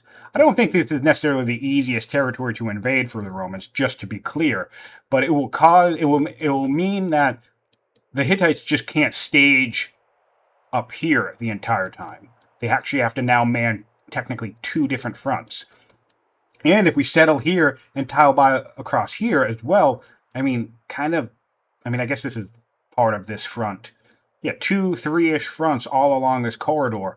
And that's actually going to turn this city into a much more difficult city to defend, which is one of the reasons why I think the Oracle is a bold choice. Okay, Aaron's giving us some information about the these new players. Our Hittite player recently beat the current game of the week, which has some of the hardest settings you could set in the game. He played on the Great with no events, which is just frankly one of the hardest. No events is one of the hardest ways you can play this game. It just ramps up the difficulty dramatically because, for example, you wouldn't get Sword of the Gods because it can't happen in no events mode because there are no events. So that tells me that the Hittite player is an incredibly strong player because I haven't even tried that game of the week yet, but I'm sure it would give me a challenge and make me take a couple tries, I'm sure, because no events mode is just brutal. And Aaron's saying he's played against Rome, but difficult to say from one game. Yeah, I've played we have 60 players in the tournament, which is amazing, by the way, and a huge shout out to all of our players and participants and incoming volunteers to make this happen. It's just a huge growth from the last tournament that we just finished back in March, last year's tournament. All right, we're doing more tile buying. Love to see it. So just everybody involved in organizing this event is just so excited by the level of participation. And it's going to be nice to get to know everybody as the season goes along, because we'll be here for playing these games for a couple of months. This is not going to be something that's over in just a couple of weeks. 10 games of Old World for the champion to be crowned, 10 individual games of Old World for that champion to be crowned, and over 150 games in total of the tournament. That's not something that's going to wrap up in just a couple of weeks. So it'll be interesting and fun to get the lay of the land and a sense of all the different players. And I personally have been lucky enough to play about half of the current participants. I've played a handful of practice matches, at least one game, with about 26 or so of the 50-odd players in the game. And it's nice to get a sense of everybody. 3 turns out Phalanx. Rome, I don't think, is fully aware of this city. I know they've scouted here. Let's take a look at that map. Yeah, but they don't know that there's a settled city here yet, I don't think. So that could be a surprise for them. They can see this city. They can see this warrior now building a road, though, due to the border expansion. The Hittites, oh wow, the Hittites can't see this scout. That's awesome. I love stuff like this. This is the thing that makes spectating so awesome and so fun, is like, we know stuff that the players don't know. Which is another thing that, you know, again, take the strategic advice from the casters with that lens in mind. Not only do we not have the pressure of the timer, we aren't in the game, we're not playing against our opponent. So, you know, I get massive anxiety on game day. Once I'm in game day on a stream, like, I feel the tension personally, you know. But when I'm casting, I mean, whatever, who cares? I'm having a grand old time. It's great. So keep that in mind, that, you know, we have clearer heads, we have more information, so we have very much a bird's eye lens of our strategic analysis of the game. If we're saying, oh, a player should do this or do that or do that, we don't know what they're seeing. We don't even know what they're paying attention to in terms of literally what's on their radar, what's on their eyesight, what they're looking at, what build cues they're, you know, working with. So, yeah. All right, we have a rancher coming out. Is that the only one?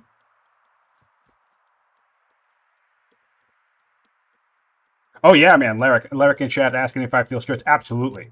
I am. In practice matches, I'm okay. It depends on the opponent. Like, if I'm up against Aaron, yeah, I already am taking morale damage on turn 1 against him. Because I think you end up developing a sense of, like, if you go up against an opponent who beats you all the time, well, it's kind of hard not to let that psych you out. Because I'm a player who, you know, there are other players who I beat all the time, right? So there becomes this, like, gradient of skill, if you will, where it's like, okay, well, this, you know, might be an easier match, or this might be a harder match, or this is going to be a fun match, like, you know, a good but fun match, things like that. Like Ninja is another very difficult opponent so like, I'm always kind of like in my head a little bit when I play him. But yeah, and then, you know, tournament day, the cameras are on, the casters are playing, and I want to do some fun. I like to do fun stuff too. I admit, I'll be, you know, I'll be totally upfront. I like to show off, you know. I want to take a nation that people don't expect and do an idea that they're not expecting. I want to take some risks. I want some cool action to happen, right? So, you know, a little bit I perform for the camera, and I think that also, you know, plays into my headspace a little bit too, to be totally honest. Yeah, Aaron talking about the metas of inter-game play, like different players playing multiplayer. It's funny when it goes in circles, where player A beats player B consistently, but player B beats player C consistently, but then player C can beat player A, but for some reason player A can't beat player C. Like, it's a weird thing. But you know what it comes down to? It's play styles. I think even among the skilled players, what you have is divergence of play styles, which on a long enough timeline across different games, you have some players who probably are just better suited to either countering or weathering, you know, holding up against another player's play style. And I think that's where you're going to see differences like that. 2 turns to phalanx for the Romans. I want to look at the power graph now on turn 37 here. Okay, so still a little light, but looking good for Rome's. We have another warrior coming out next turn. Going on a Master Acolyte now, after another Master Acolyte, so we're being order-oriented in our capital. I used to think that bothering with upgrading Acolytes was a bad idea, but I'm actually all for it these days. That's another thing about these tournaments and these castings, even though it seems from probably the viewer perspective that, you know, I have all this game knowledge and I'm offering advice and, you know, I know maybe what to do, what not to. It's also important to remember that I'm also learning. I've learned so many tips and tricks, and there were players who came into the tournament scene and the multiplayer scene last turn who were new, entirely new, never played any multiplayer games. And those players include players like Aaron and Klaus Koala, and they blew us all away with their skill level and the decision making. So And we learn things from them, and we learn things from chatting on Discord and debating strategies. And, just for anybody who wants to get involved in the chats and the debates, I want to be clear. I probably often sound grumpier than I actually am. It's just kind of like my cadence and my talking style, because I don't know, I like arguing about stuff. So, like, I think it's fun to debate strategic ideas, and I think this game is so rich with different possibilities that it's easy to look at things that are really good and successful, but I think it's a lot harder to look at nuanced decisions and be like, oh, wow, you know what? Landowners is actually a really valuable, versatile, good family. And for the reason that I talked about earlier, where we're still on 33 growth in the capital, and I'm curious where we're at. We're on 26, so we have surpassed growth in the trader seat, but not by too much. In fact, some of that, I wouldn't be surprised if it comes from a governor. Nope, not from a governor. What do we got here? Freedom. We have freedom of the Hittites. So the base growth in the trader's capital is 28, right? Currently on turn 38. The base growth in the landowner's capital with the 3 fish setup is 26. So yeah, again, that's very similar. Is the trader's better in terms of its specialization? Yes. Are you going to get that growth faster? Yes, 100%. But basically the thing I like to talk about is that landowners are really good at flexing. Maybe you want to run traders, maybe you don't. So you can always run landowners instead. Same thing with hunters and their order bonus. It's very easy to put a couple of landowners trappers up. It's really painless for landowners to do that. So yes, hunters is really good on like a 3 elephant spot. 100%. That's like the peak way to go. But if you're really not feeling bringing in hunters for some reason and you have access to landowners can flex. And that's what I like about them. And that's what's you learn all this stuff through conversation. You learn all this stuff through watching games, different games, your own matches, and then also talking about strategies. So yeah, one thing that I've come to appreciate is that Master Acolytes, at least, really actually turn out to not be the worst use of a build queue. It helps pad your order economy long term. I think it's one of those things where you need to kind of know when and how to do it with your build queue. That's the case with a lot of these things. Like, we did found Zoroastrianism 3 turns ago, by the way, with the Romans, which is really nice for them. We do have 1 rancher up, but we need to work on another one soon. Look at this landowner's seat, though. Look at this. We have 38 growth in this landowner's seat. Base 32. We're developing, so we're building our 2nd granary. That's going to go up even more. That's going to go up another 5.6. So that's going to be 44 base growth in this city. I love doing that. I love growth spamming. We got the Jerwan, and all that growth landed in this city. Yeah, really, really cool. What's the science? 38 science for the Hittites 2. 42 science for the Romans, so we're taking a lead there. But Rome is only 50 or 50 science deeper into the tech tree than his opponent, and he has more technologies in general because the Hittites are doing a deep beeline to land consolidation.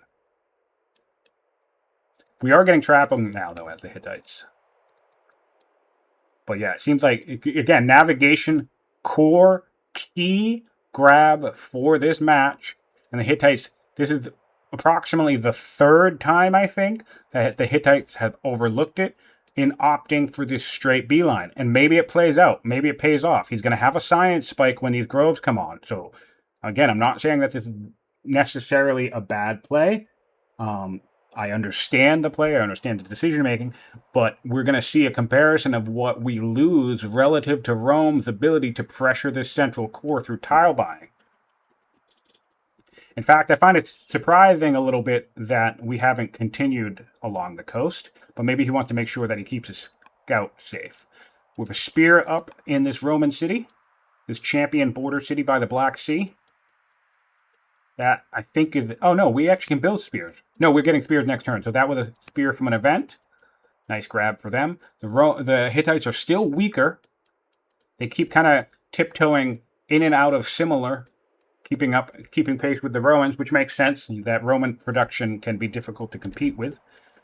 This centralized core of cities is not yet connected outside. So if we can get a road along here, that would be a huge deal. Because we road there, then road right here.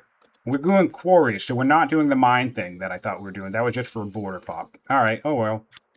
I thought it would have been cool, but flatland quarries also for stone income does make sense. I guess. I mean, like, a flatland quarry can be anywhere, right? You could have gone over here. I think I would have thought it would be cooler to see mines around this.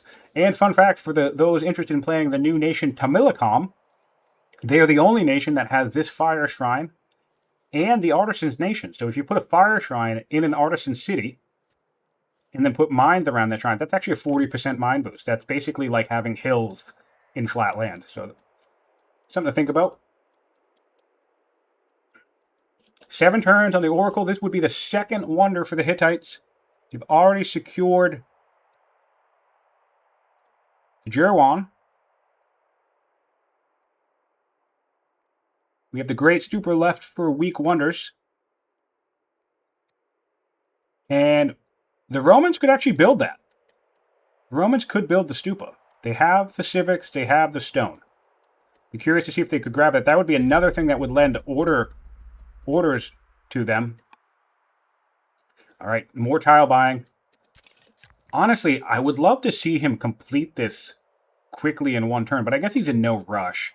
But I always get antsy about this stuff. And there he left himself another note. And this. He's recognizing he can do it on both sides. And then, yeah, if he collapses this, I mean, you can come down here as well. There's lots. I think I would do that. Yeah, buy down to here. That gives you a 3rd or 4th front, I think we're at this point, where you can hop. Massive, massive tile potential. Keep the tile buying coming down even down here, and you can maybe even secure this city. And if the Romans take this city, there's going to be a lot of interesting kind of yin-yanging pressure between these two opponents. Both players are still alive and well. Both rulers are alive and well at age 56. No illness. Still Sword of the Gods on this fella. Is he out and about in the world again? Yeah, he has been brought out and about into the world. So back on a unit. He was governing this city for a while. Build a couple of units. King needs back in the field is his note to himself. Yep. Nice to have a little bit of narrative. And now we are 10 turns. Oh, wait! What? Oh my god! All that beelining. All that beelining, and we're gonna pass up. What's this? We have a 5-card draw pile.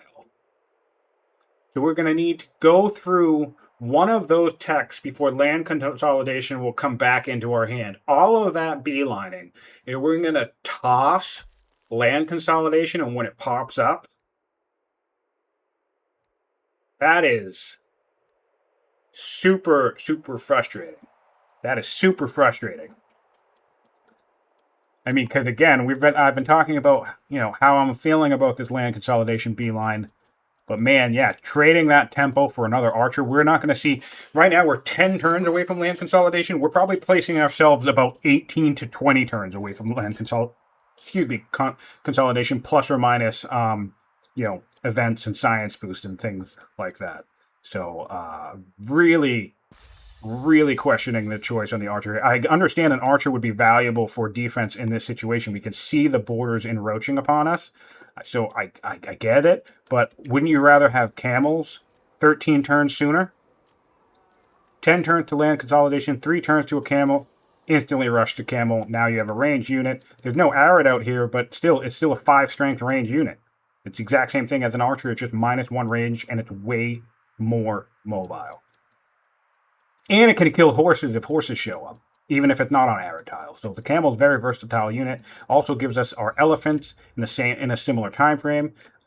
We can't rush in this city, but we still have them set up to start being produced in about 13 turns. So yeah, I think the free archer is a bait. This fella's getting baited into a decent unit. Don't get me wrong, grabbing the archer early, like if you get forestry on turn 20, like if you're the Romans and you go straight for forestry and you have like a turn 20, turn 25 forestry, sure, grab the archer. especially if you're like a schemer, you have high science. But yeah, that's a deviation that I'm not a fan of at the moment. Hello, Skipper. Good to see you. Thanks for joining in the chat. And yes, the wetlands map is really cool. It's one of the maps scripts shown that's included in the Empires of the Indus DLC. And it very quickly, I was hesitant to play on it in multiplayer, and I'm so glad I did, because I was one of the people who really wanted to see this map in the tournament, because I just love the challenge and the interesting nature of it for, you know, getting the players to think about the game in different and new, exciting ways. But yeah, it's certainly an interesting map. It's very unique, and it is. I would rate it as one of the more complex maps for players to play on. Definitely an adjustment for some players, I think. Building a hamlet here. All right, so we're just expanding borders, creating an urban block of sorts. Hamlet, garrison coming out, so our order economy is going to be coming online. I want to do a check in the Hittite territories for garrisons, in fact, because we did have a law back on like turn 28 or something, and I'm not seeing garrisons pop up. So you kind of want to, if you can, get on those garrisons relatively early, because that's going to help the snowball. That's going to help your momentum by increasing, you know, if you put every 2 cities, think of it this way, every 2 cities that gets a garrison, that's an extra order per turn, you know, and that's not including if you add in barracks to buff those garrisons further. With barracks, it's every, 3 cities is 3 orders per turn. Yes, excellent call out, Skipper. It is indeed centralization. I was talking earlier about how early centralization and setting up some marsh farms is actually provides you with enough potential wood income to do something like rush archers and get, you know, a good cadre of ranged units out, and not rely on forestry.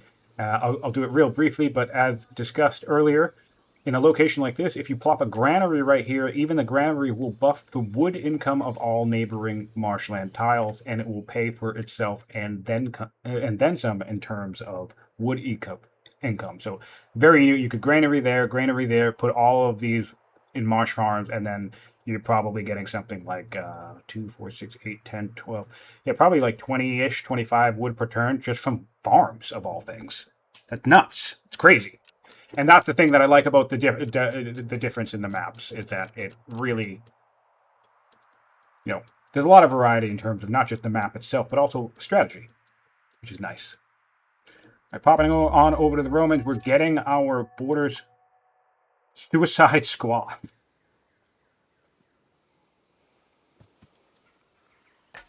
Turn 41, 45, science, we need more, yeah. I mean, he's a little bit ahead of my personal benchmark, which is actually really cool. I've said for a long time that on average, you want to put yourself, whatever turn you're on, so if it's turn 41, you want to have science that equals that, at least. That's your bare minimum. So if you have 38 science on turn 41, you're behind. If you have 41 science on turn 41, you should be investing more in science, but you're at least, you know, you can work with that, you can recover. If you have 80 science on turn 41, fantastic. You're in a great spot. You know, 56 science, good. Things are looking up. Keep doing what you're doing. And of course, just to be clear, there are players who can get 100 science inside of 50 turns. So that match the science to your turn you're on is a benchmark. But one thing I liked about that is when we review last season's tournament data, that metric actually tracked statistically. When we look at the median science output across all the different players, including players like Ninja is one of those players who could get, you know, over 100 science in 50 turns. But when you look at the median average science across all players and all games, it actually mapped out to be roughly like science equals whatever turn you're on. And I thought that was really, really cool to see that play out statistically, because that's been always my personal benchmark in multiplayer game. That like, at the very least, I want to have 40 science on turn 40, 50 science on turn 50. But yes, I'm also trying to get, you know, 80 science on turn 50 as well. Thanks for popping in, Aaron. Thanks for seeing. Good to see you, and thanks for the commentary, buddy. And of course, to the other 17 of you who are with us, appreciate you being here. Means the world to us in the tournament community and Old World in general. We love having eyes on the game. This is my personal favorite game, and I think one of the greatest games ever made. I'm full disclosure, I am a complete fanboy of Old World. I mean, this is the game that I play. I play it all the time. I love it. I want Mohawk to do well. I have no interest almost entirely in playing any other games. So full disclosure, I am complete in fanboy mode over this game.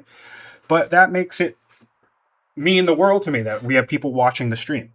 And if you're watching after the fact on YouTube, I'm thrilled that you're here too.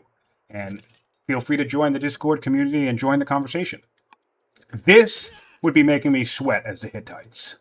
Because now I know that we still haven't seen this one, but we can deduce it, right? Because now I know my opponent can hop onto my borders. And just 3 spears can take a kill. We're starting to go south to deal with raiders, and we're still at peace, though. So once we deal with this raid, we'll be fine in terms of southern protection.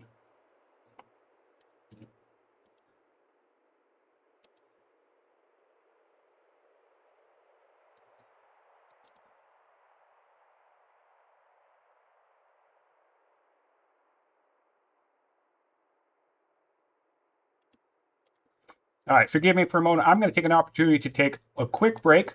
I'll leave the camera here.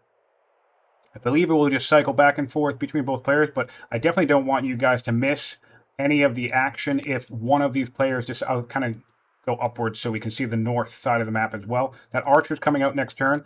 I will minimize the minimap, and we'll go like this. Yeah, so in case anyone decides to hop across the bay or harass their opponent, we'll hopefully be able to catch some of that, and I'll be back in just 1 second. Thanks for your patience.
Right, I am back. Thanks for your patience. Looks like no action just yet on this frontier border between our 2 players. We're getting more spear upgrades. We're getting more tile buying.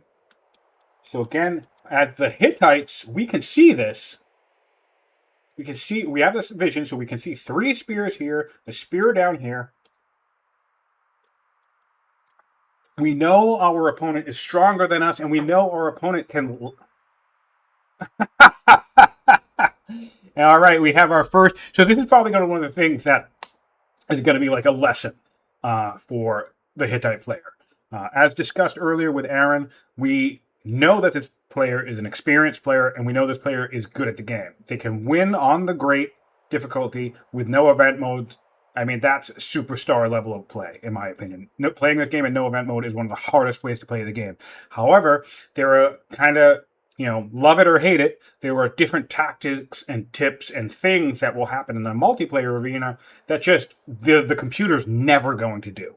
The computer's never going to forward tile by and try to create a strategic choke point that only they can cross, right? I mean, the AI in this game is amazing. It's, in my opinion, one of the best AIs of any current strategy around. But, I mean, at the end of the day, these things have limits, right? They can only go so far. And so this is probably going to be a puzzle that the Hittite player has never even been acquainted with. And so, and this can define a game, this crossing here. So, but that's the great thing about the tournament, because if anyone ends up losing their first match, and it ever ends up being for a reason where you're like, wow, I didn't even consider that interaction, right? You can take those lessons into your next game, because it's going to take 3 losses for any player to be eliminated from this tournament. So you have 3 lives. So if you lose your first match, and your matchmaking gets better and better. If you lose your first match, the next player that you face has also lost their first match. If you lose 2 in a row, the next player that you face has also lost 2 in a row. So you get more and more chances to try and take some valuable multiplayer lessons into your next game and keep pressing on towards victory. There is no stage in the tournament where we as the organizers are going to ask you to play the game if there's no chance where the championship itself is not within your reach, should I say. So there's no point where it becomes statistically impossible to win. You always have a chance to keep moving up, keep moving towards the championship, and be crowned champion of this season's tournament, which is fun and great for everybody. There's some mines coming online. We're getting military drill with the Hittites. I like this. Did we bump off of... Wait, no, that's... Yeah. Why... Oh, yeah, I messed up my thing.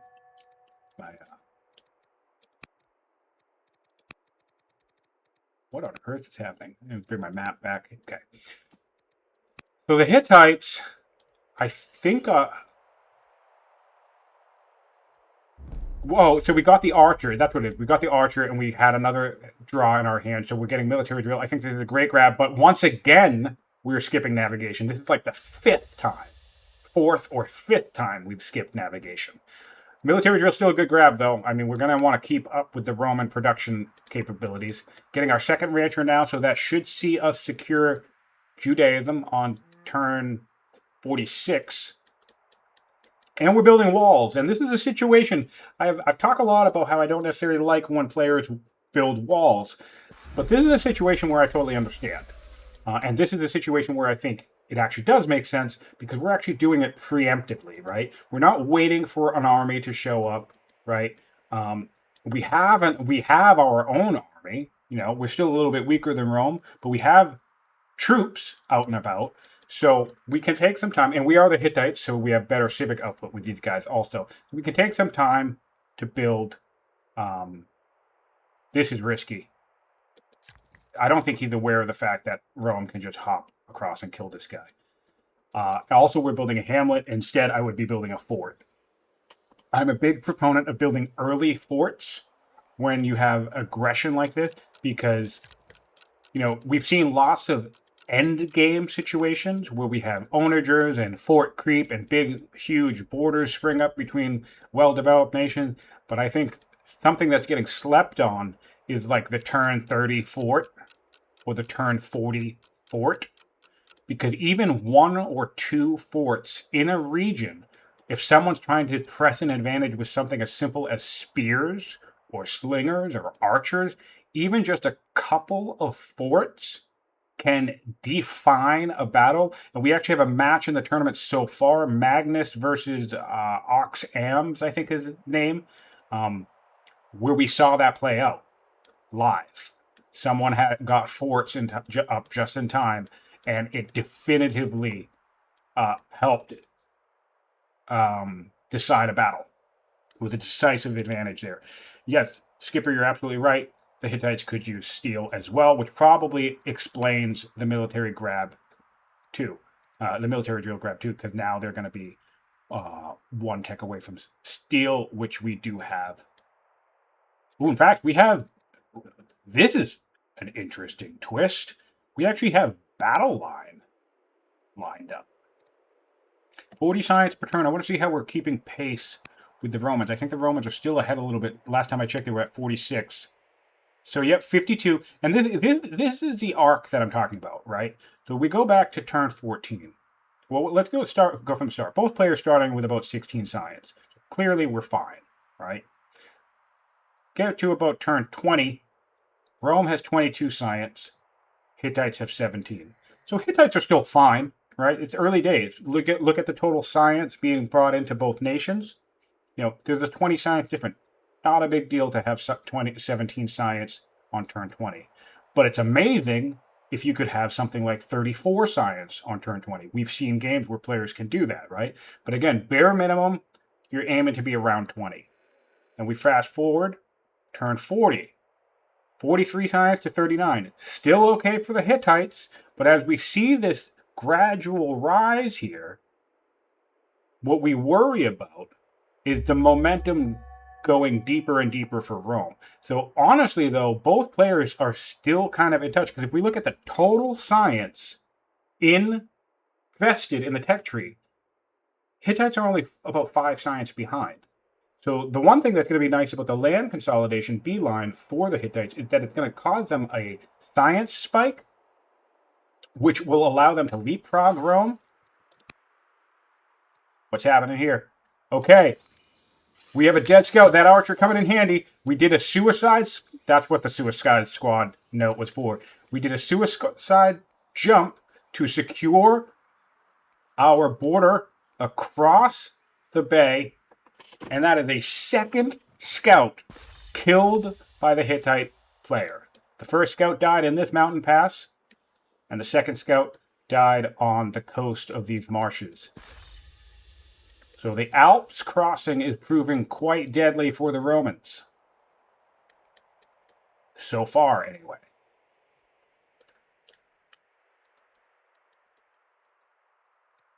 But yeah, this is one of the reasons why I think, you just find a benchmark that's comfortable for you.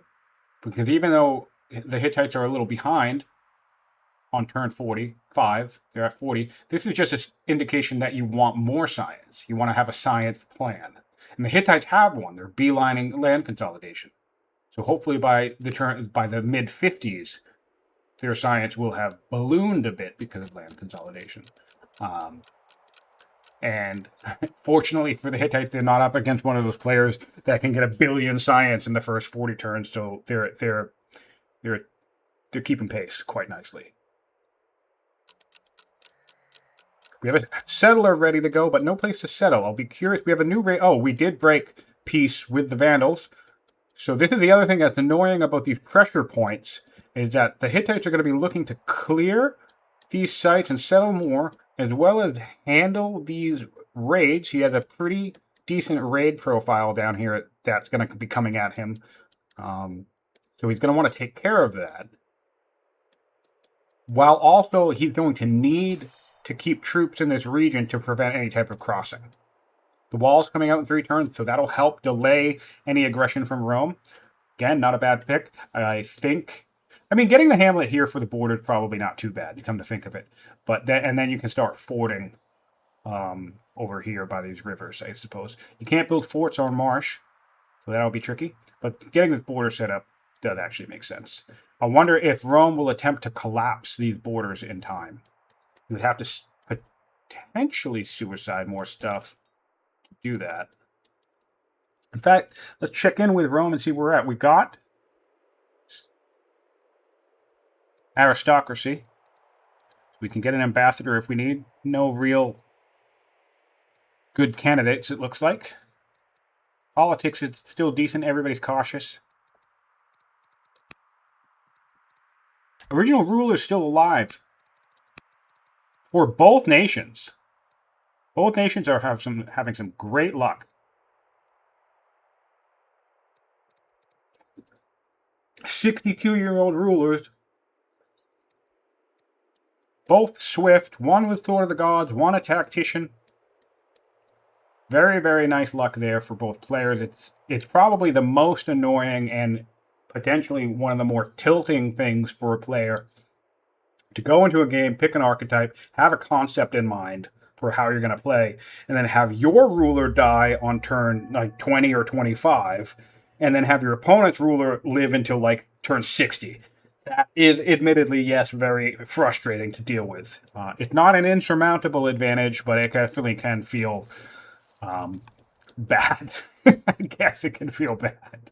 Yeah, all right, we're getting garrison up now. That's our first garrison. No other garrisons being set up by the Hittites. I actually want to go back to the Romans and take a glance around their empire because I haven't looked at Rome in a while. We have a garrison in Roma, another garrison in, we have garrisons in every city. Again, this goes back to what I was talking about getting garrisons online quickly, translate to orders. So let's look at order economy for both nations. We're looking at 25 orders to 23, so still pretty good for the Hittites. Probably going to help from the fact that they have things like this pasture set up, and they have a rancher in this pasture. Well, they have a rancher coming online in this pasture. So that's going to be nice. They have a rancher in this pasture. So that's right there is going to be 2 whole extra orders that the Romans currently do not have access to. So things like that, they all add up. So both have a plan for orders. But I like that Rome's going around and making sure they get their garrisons up. Really, really nice grab for them. We have forestry now for the Romans. And I'm going to guess we have land consolidation tabbed. So this is actually going to be a nice comparison, in my opinion. Because going back to, not to belabor the point, but land consolidation is a solid grab for this map. We have early grove access. I just don't know that I feel comfortable with the fact that the Hittites ignored everything else to try and get it quickly. Because now we know they're not going to get it until the 50s-ish.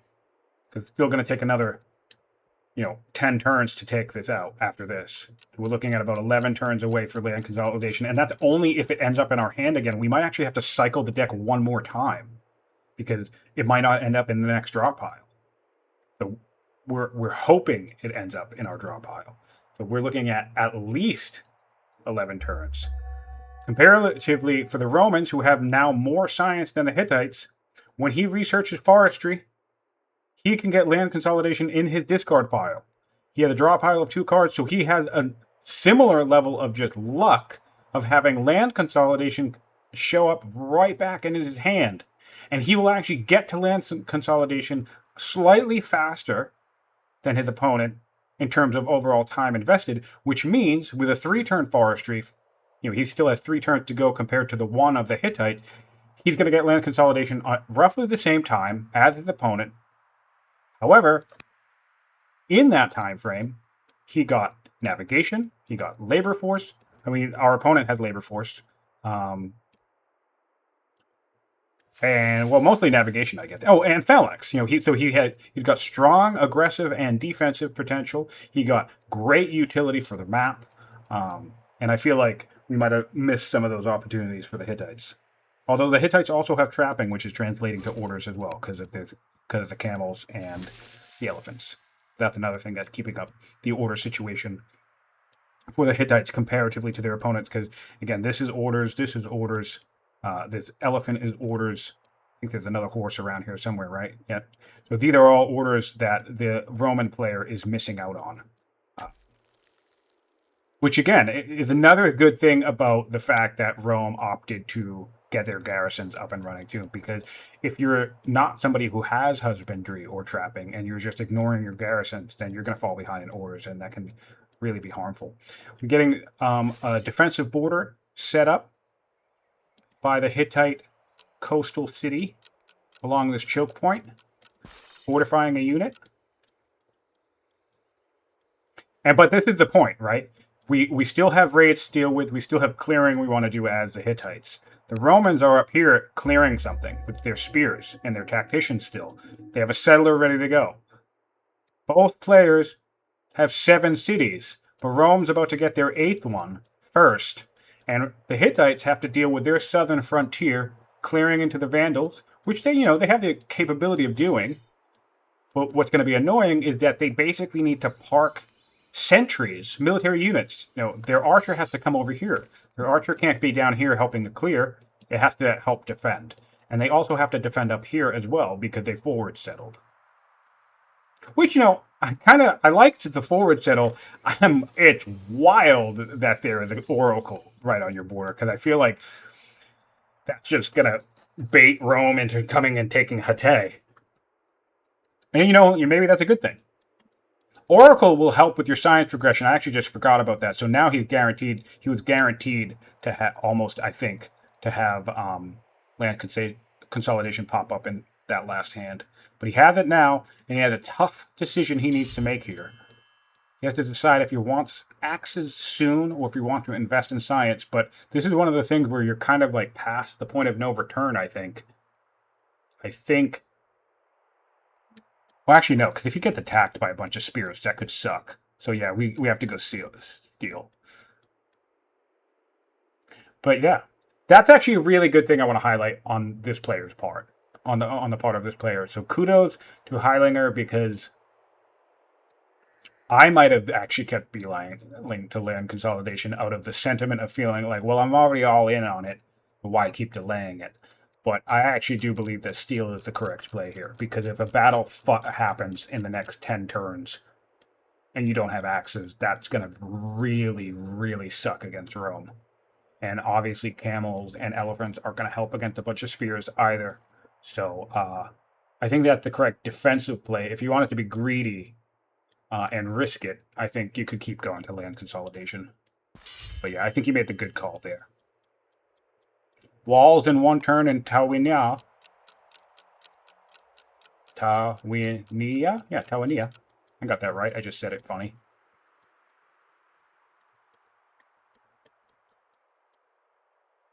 Looking pretty decent development.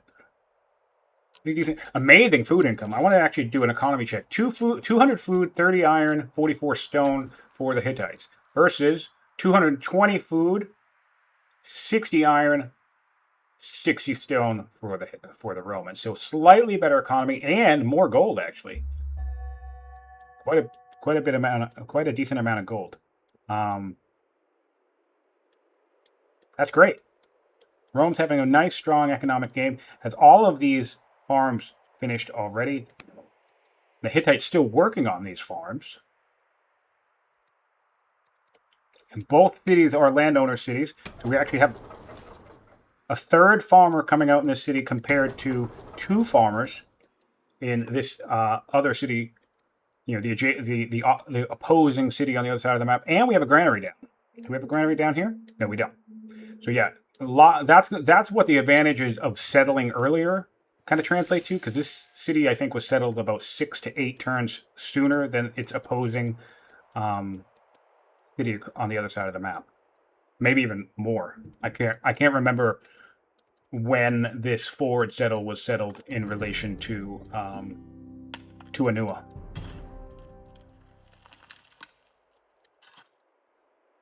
These raiders have no idea what they're doing. It's kind of funny. They've just been meandering around this entire time.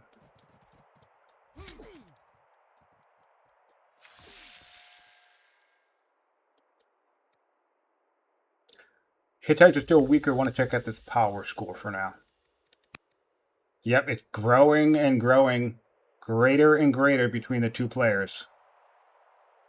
When you think about military games, duels, if you're participating in this tournament and you haven't played your match yet, and especially if you're newer, there are certain timings you want to think about. Turn 30 or 40 is a window. Around turn 60 is a window. And anything past turn 80, or 90-ish, you're getting into the end game. So, wars are bound to happen. But you could end up in some level of conflict, usually a smaller skirmish, if we're talking turn 30. But the average military-minded, skilled player even on a map like this is a pretty decent distance, right? With complex travel. You know, this is a puzzle to solve. But I think Rome is going to be in a position to attack and pressure Hatay and or the center of the map in approximately another 10 turns. Or less. So what's that? That turns 58. So your timing windows are most especially, you need to be ready to fight a war definitively by turn 60. And that either means you're going to defend yourself or you're going to attack somebody. Defending is easier than attacking, so you can play greed. Like, I think the Hittites are fine in this location. I think they can defend this location from Rome. They have a nice river. Rome doesn't have ranged units yet. Rome could get really choked up in here if they came across this, if they made landfall. This would be a little bit tricky, but I think they can defend this as well. Oh, we have a new zealot on the throne. New queen on the throne. A brave and fierce zealot. That is amazing. Oh my god, that is amazing. So this unit, for those of you who don't know, the promotion itself applies to the unit. But since we also are ruler, this 5% applies to all units, which includes this unit itself. So this is 15 against melee units, which includes spears. And this is another 15 against infantry units, which also includes spears. So this one zealot has a plus 30% strength against spears. She's 30 years old, she's bold, and that's just fantastic. That's just fantastic. That's a great ruler to have in this particular situation if Rome is going to be gearing up for an attack early on. I don't know that I would put her on an archer, though. Although this is open terrain, but like, yeah, I guess if we're playing defensive, never mind. The archer's fine, because if we're playing defensive, the majority of our terrain is wide open. Rome does have the possibility of tile buying over here and coming up into these woods, and that would be less ideal for this archer. But as of right now, any potential conflict is going to be fought wide out in the open.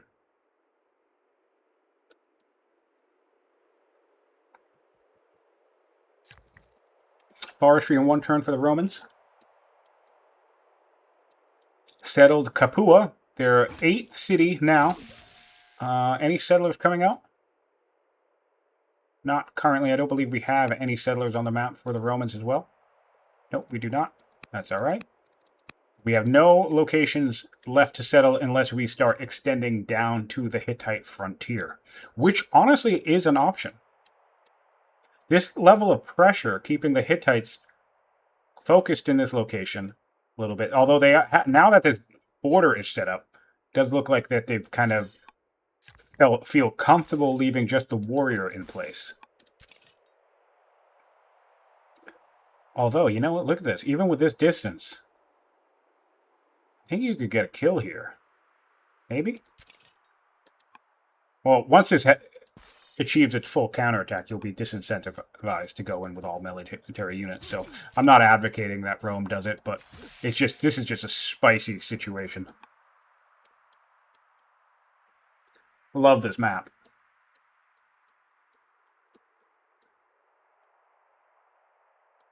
Really, really neat.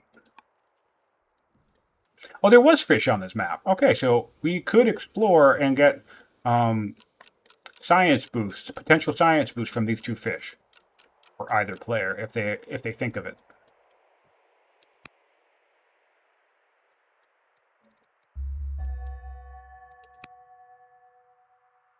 Four turns left till steal for the Hittites. Fierce, brave axemen is going to be lovely to have during the reign of this ruler. In fact, and our Roman tactician is severely ill as well, so she is not long for this world as well. Ooh, we have an ambition to kill 5 Danes, which seems very doable. Wait, Danes? No, never mind. Danes is not doable. That's unfortunate. Solver, welcome to the party. Mohawk's very own Solver is with us. Thanks for seeing you. Nice to see you? I don't know. I mess up basic English sometimes. So bear with me. This script is the Wetlands script, and it's one of my personal favorites. And that's how they roll. One of their very own designers was like, wait, what map is that? It's one of the new scripts in the Empires of the Indus DLC. And yeah, it makes some very, very cool and interesting landscapes. Provides lots of challenges, lots of puzzles for players to sink their teeth into. And I think both the players in this game have been doing a decent job navigating some of the challenges of this map. We saw some landowners tile buying to connect some coasts. We saw the Romans prioritize a beeline to navigation and adopt colonies first to really flex his coastal transport and then secure this coastal lake territory region in the center of the map for a intense strategic advantage and to apply early threat potential to the Hittites, which is really cool. We're getting rhetoric now, so we will be able to start sending our explorers into the seas. In fact, let's do a recap on how known the world is. This is the known world for the Romans. A very fun, amusing forward settle from the Hittites. The Hittites went straight past this territory and settled up here at first, which was funny because by the time this city got settled, we were only about 4 or 5 turns away before the Romans started tile buying. So there was a brief possibility where the Romans could have hopped across and maybe contested the Hittites' own site before they settled it, and that would have been hilarious to see, but it did not happen. So if we go over to the Hittites, this is the known world for the Hittites. The Hittites kind of basically... This can be one of those maps that deny land connections between the players, but so this is actually completely walled off from a mountain. So how the actual land connection happens on this map is by this long, snaky path across this territory, and then the same thing here. This one comes up here and crosses this territory here and comes up here. So both players have about a sort of frontier territory down in these kind of like nooks of the corner of the map, and then there's this territory that allows them to cross these kind of like volcanic, mountainous isthmus, and then of course they can lake hop, which is always fun. So I think it's going to make for a very interesting map. Rome has some strong setup, decent science at the moment. And I actually want to look at improvement count. I think Rome has taken the lead there, too.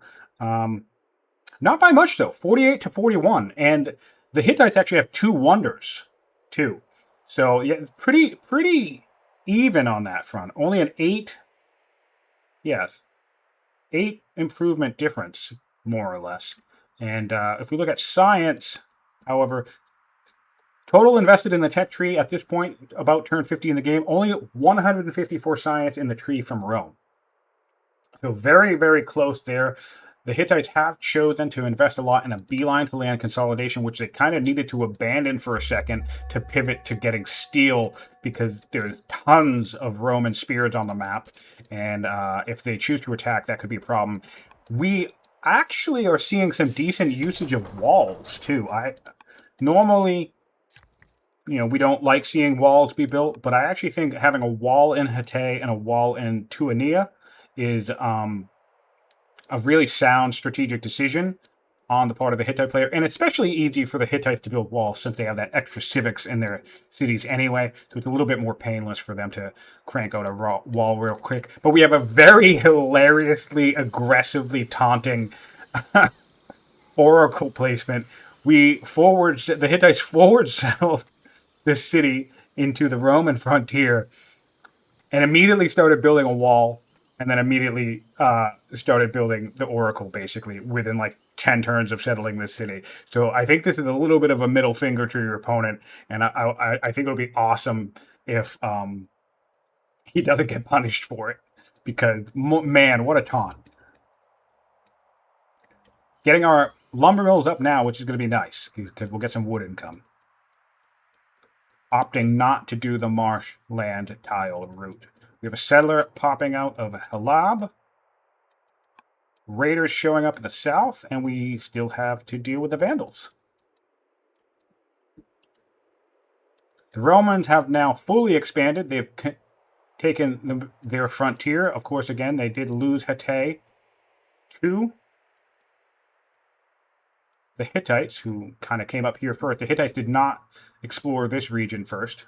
They now know that it's down here and stuff, but they went north first. So we're looking at 8 cities to 7. So if the Hittites can get all of these, this would be 8, 9, 10. The Hittites would have more cities on the map than the Romans. But I do think the Romans, I don't think we see any movement in this direction, really. This spear has been sitting here for quite a bit. But the Romans, I think, would be totally free to take the opposing site of Hittite into their influence. They just haven't scouted down there yet. Right? Yeah, they haven't scouted down there yet, so they don't really know what's up.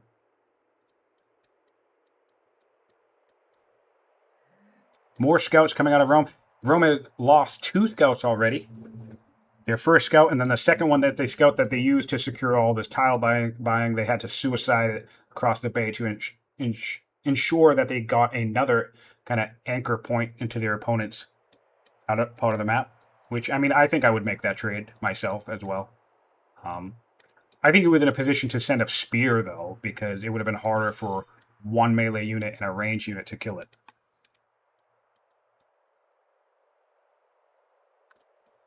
Oh, yes, and just to be specific, this is a square, dual, wetlands map with point symmetry on.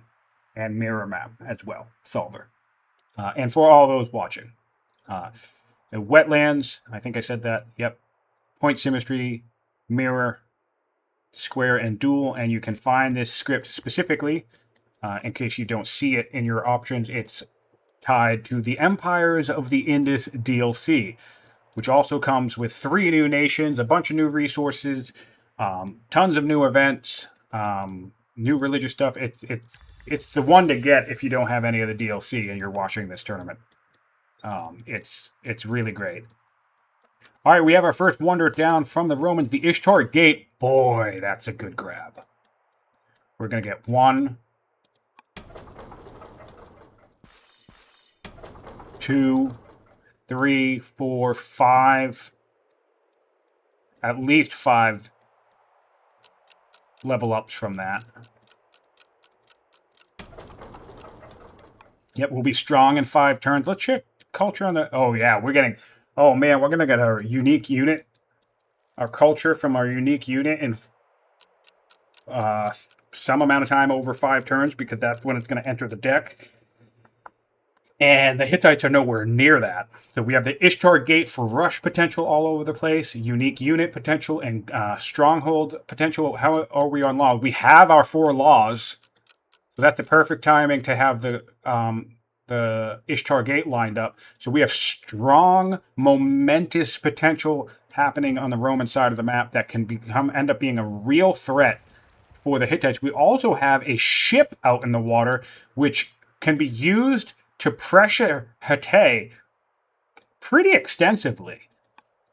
What we want to be watching for now on the Hittite side of things is steel timing. We're 2 turns away from steel, going to be able to upgrade these warriors to axes, and we will need them if Rome is thinking about making an aggressive play here, because Rome will be doing it primarily with spears. He does have access to defensive terrain if he puts this ship, he would need a second one, I believe, 2 ships in this region anchoring, because then he can just hop and come in from behind. Really like to see the boat. I'm curious if it was built. Let me check the stats, or if it came from an event. There is like 1 or 2 events that can pop a boat out. You know, he hard built that bireme. I want to check the champion seat to see if he happens to be building another one. No, he's building another spear. But champion seat on the coast is pretty solid. We can get a 4-turn bireme. In fact, we could even put a bireme in the Ionian Sea to help ease on this border crossing as well. Ease along the border crossing. Very, very good looking situation for the Rome. 57 science. We're going for trapping instead of land consolidation. I actually think I like that because, again, going by with our usual benchmark, 57 science on turn 51, not the worst. And the thing that you want to match against that, right? 57 science on turn 1 is not existing. Turn 51 is not existing in a vacuum. We can also compare it to our opponent who is competent, which means they are working with some level of similar science. They could still have more than us. We as the observer know that they don't. But if we were playing Rome, they could still be ahead of us. They could have like 65 science. They could have a few more technologies or whatever, right? Or they could be behind, or they could be very even. So you don't 100% know where they're at. But this would let you know, like if you're at 57 science on turn 51 and your opponent is competent, you're fine. You're playing a game that's manageable. If they're learned, or especially if they're erudite, and you're at 57 science on turn 51, well then you either have not caught up to a scholar or a schemer who opened the game yet, or you could be in trouble long term for science. But science is only one leg of the way that these games get ended. One thing I really like about the tactical element of this game and the combat of this game is we have seen time and time again players with a science advantage still lose games because they lose battles, right? So it's still, this game still has that kind of like classic sense of like, okay, yeah, science win games, right? That's classic to the 4X genre. You get to a core tech quickly, and then it helps to snowball, and that's still relatively true of Old World. But in my experience, I think this is one of the better games that helps curtail that quite a bit because of the way the tech tree is spread out, and also the way that there's different ways to gain leverages and advantages within combat itself, such that you can be playing from behind and playing in a defensive position and end up winning a battle that it seems like statistically you shouldn't win because, better tactics, and that's really cool. We have another garrison coming out, keeping that order economy running up for Rome. Love to see it. More mines coming out. I really would have loved to see the Saul situation. We tossed it out in the open for borders, and that's fine. That makes sense. But maybe for future consideration, Gurkov, if you end up in a situation like this, toss a couple mines around here. Maybe that would be cool.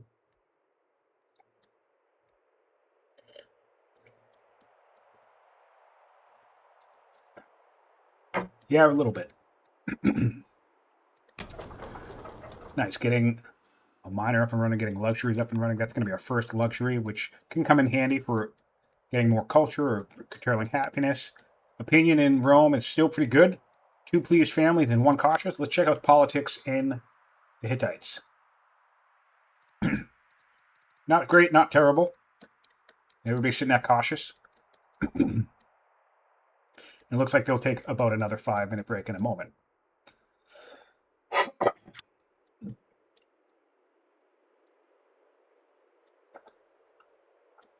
All right, this will give me I could do this anyway, but since I know there's not going to be any action in a second, I can deep dive some of these cities. Okay. 2 ranchers, 2 farmers, 2 apprentice acolytes, 3 farmers from the Jerwan. We're looking at 48 growth per turn. And the healer shrine in there. Who wants to 1-turn spam militias with the healer promotion? That sounds awesome. I love that idea. And we're going to land consolidation, which means mana is not too far behind. Then you can upgrade them all to conscripts.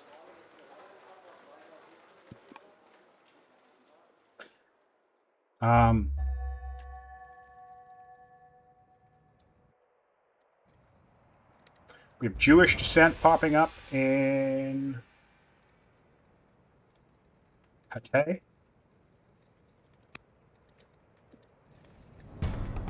And a fire, a very small fire, but a fire nonetheless, in Hattusa. And a shipwrecked sailor. All sorts of stuff going on. 1 turn away from steel, so when we come back to this game, after our player's little break, we will have axes showing up next turn. Yeah, and really, this is what I love about the Landowners family. It's just so easy to just toss specialists in so many different locations.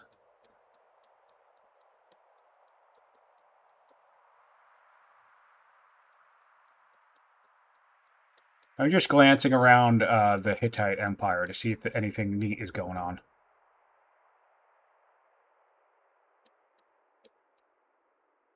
We have our barracks lined up after a military drill. I believe we have military drill and the Romans don't, so that's good right now. We have our, all right, so we have our garrisons. They've popped up, and we're making our barrack complexes.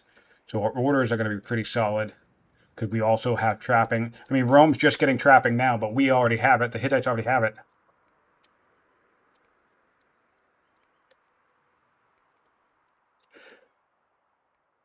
Player is expressing a little bit of stress with the timer.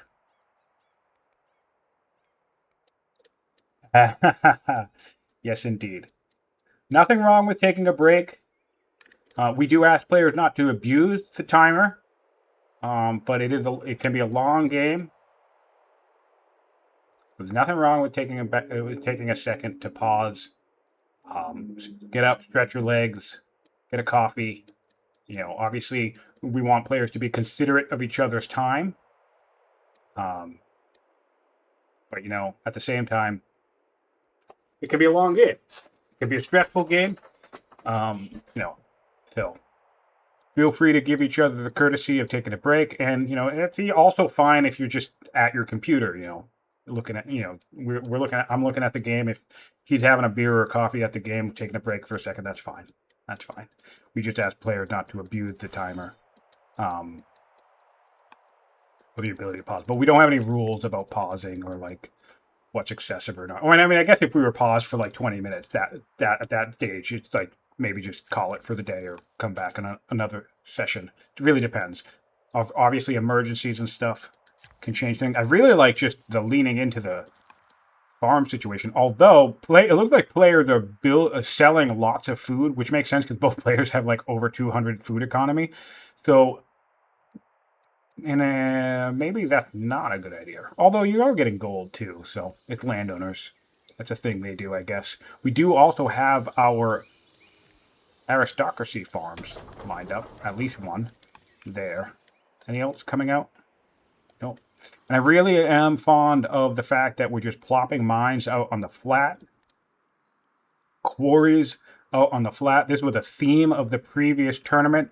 Me relentlessly trying to drill into the minds of the average or new, inexperienced multiplayer gamers that it doesn't matter if you have hills or mountains. You need stone anyway. So this map is a great example. Not a lot in the way of the hills. There's some. We put, you know, mines on hills, but even less in the way of mountains.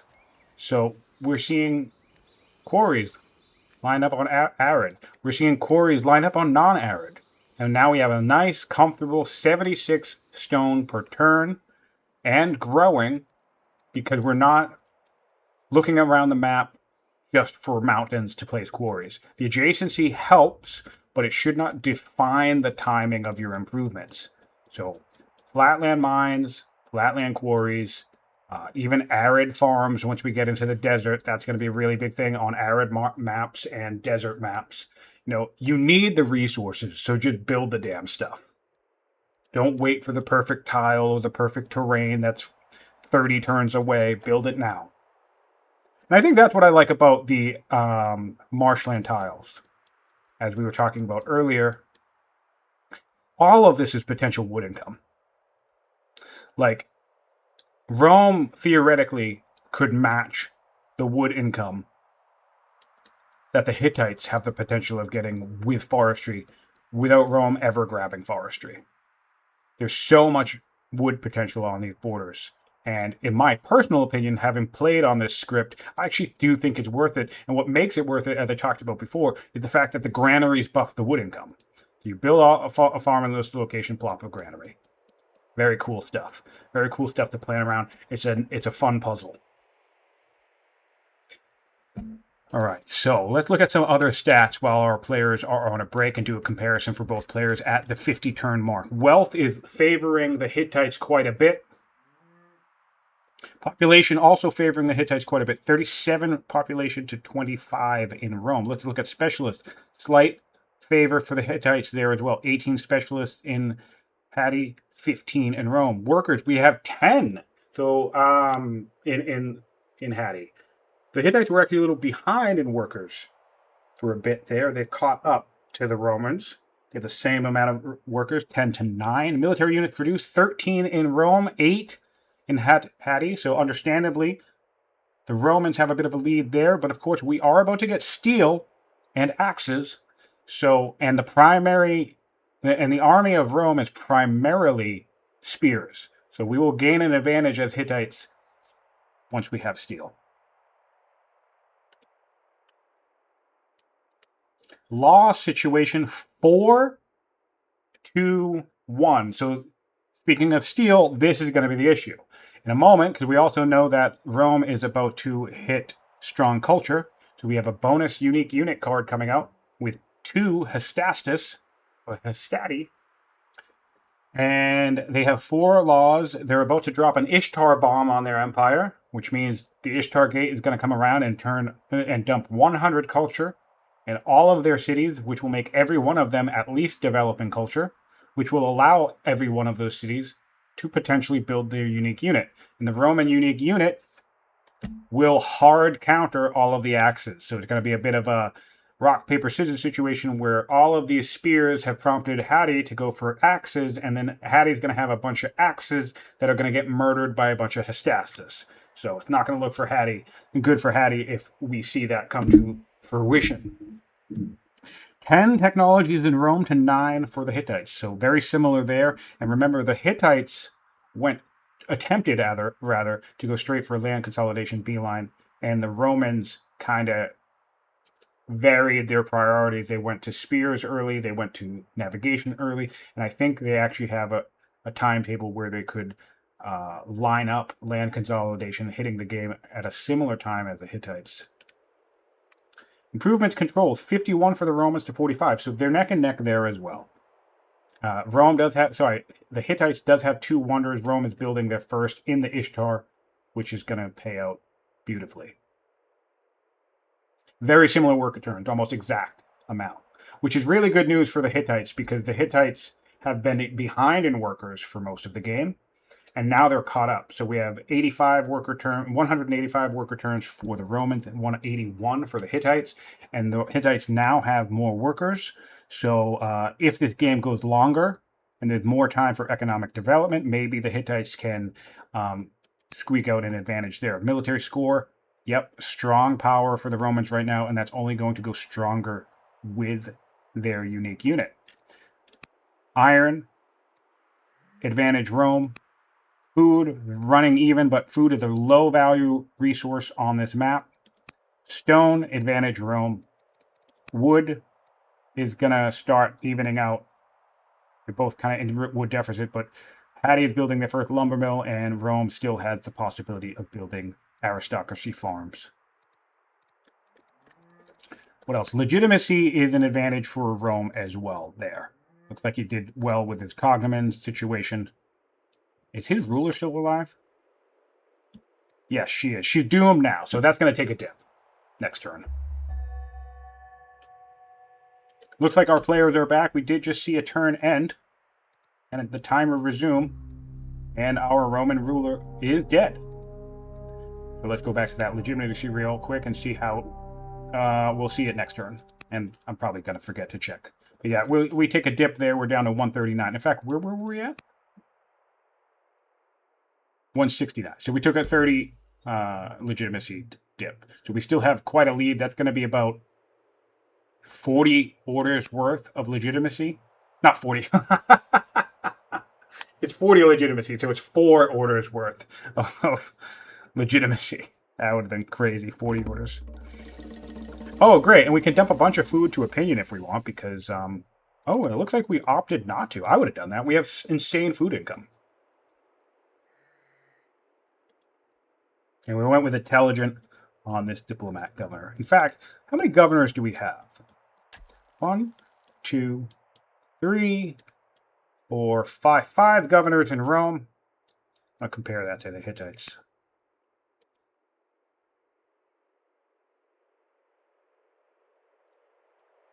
Six governors in Hattie.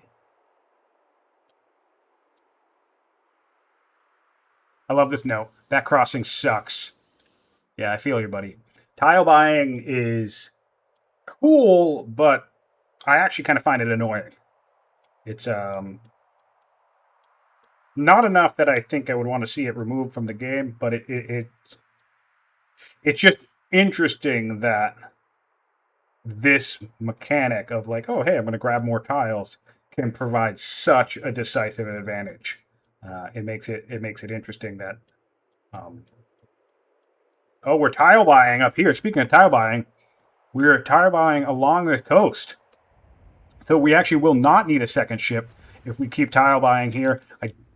We would need to put a specialist here to grab this, but that'll allow us to get around this hook, and then we can anchor here, allowing us to get behind Hatay if we choose to assault from the sea.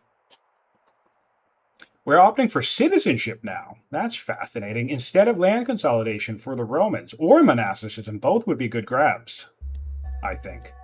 Rome does have a religion. Oh, training boost in the hand.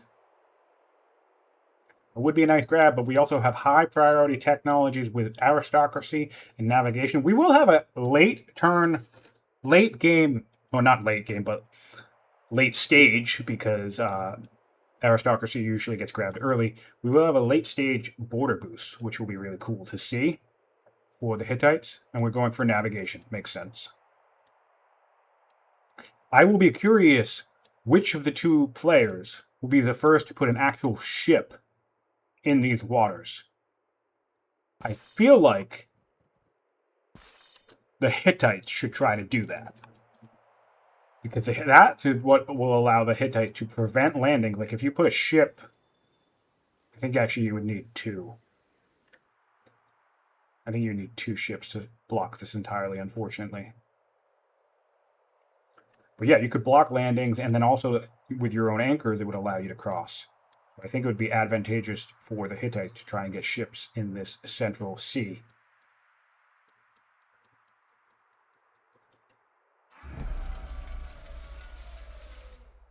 With Ebony, T for the Hittites, Jade coming online shortly. Take a peek at the capital. Capital's looking pretty good for the Hittites. Still stuck in the jungle, though. But really, overall, not too bad. I do find it interesting that he went for an odd miner, but I guess you want that metal income. Again, one of those kind of decisions that you're making on an extreme map like this to do whatever you can to get a little bit of extra income. And of course, that's also science. Fisher coming out, miner coming out, that's going to be a little bit more science. Otherwise, we're building slingers, which is okay. But yeah, I think the Hittite player at turn 53. So this is the thing. 46 science on turn 53 is not the worst. It's under the benchmark that I've been talking about. But what makes this especially an issue is the fact that we've been under that, match your science to your turn benchmark for the entire game, pretty much. So if I were in the situation, I would be thinking my science is at issue, and I need to resolve that. But of course, the Hittite player has all sorts of things to worry about because he knows that there are spears on his border. All right, we did some tile buying. That's another suicided militia tile buying. I don't think we can tile buy. We can tile buy here with a ship. And actually, that might jump. Amazing. Amazing, amazing, amazing. I think this will be the thing for the Hittite player that really messes with him, because I don't think he was expecting this level of oppression coming from border expansion on this map. But it's really crucial. It can. I really think it's going to be a defining factor of these wetland scripts. One of the cool things is actually what makes landowners such a great pick on this map. If you can find a nice spot for it, it can be clutch. Wow, we accepted a 3 pacify city mission. Pacify 3 cities. I think that was a mistake. Be mindful if you're newer to the game. And again, to be clear, Rome is playing very well. You don't have to accept every ambition. I'm sure maybe he had an event where accepting the ambition also maybe came with a result that he wanted from the event. But unless you're comfortable making a trade of 15 legitimacy with whatever it is you're getting, assuming that you're going to fail that event. Feel free to just not take the ambition. Knowing when to say no to ambitions is its own skill in and of itself, and it translates to a lot of legitimacy. But Rome's doing fine on that front in general, so they can take the hit if they need to. How many turns on Ishtar? 9 turns left on Ishtar. This city will be developing in 2 turns.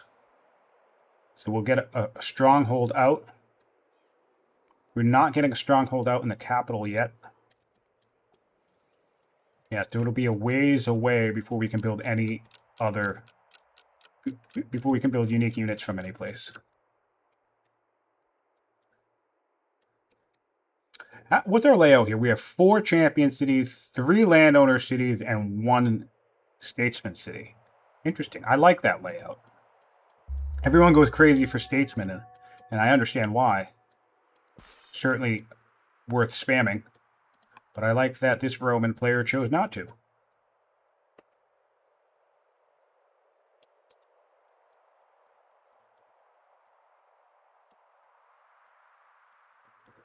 So we're still at war with the Vandals, and we still have sites down here. The Romans finally showed up in the Hittite frontier to very likely be able to spot this site and realize it's not cleared.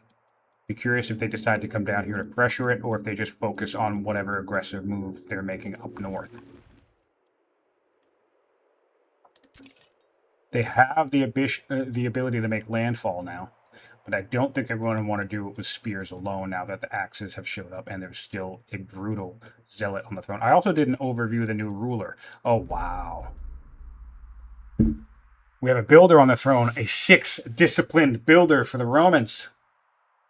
That's 318 gold coming in per turn on the Roman side of the map versus negative 39 for the Hittites.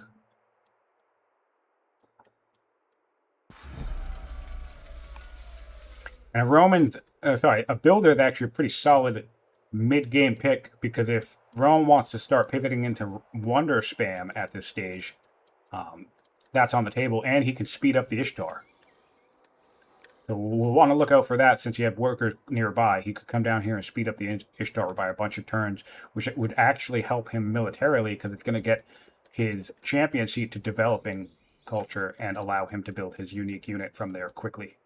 And it will also allow him to speed up his strongholds everywhere. You can stack builders to speed up your strongholds as well. So really nice power spike potential from this builder being on the throne. Surprisingly.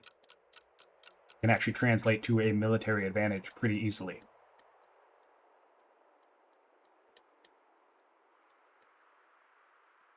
Four turns on navigation for the Hittites.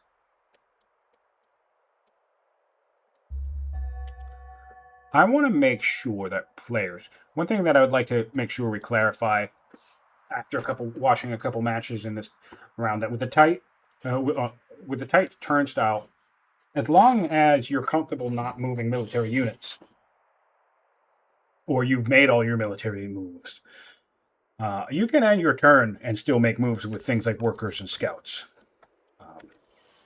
Oh, we have developing in this central corridor city. I didn't even notice that. That's fantastic. So we're going to have a nice early stronghold right on the front line at our crossing. That will be hugely advantageous.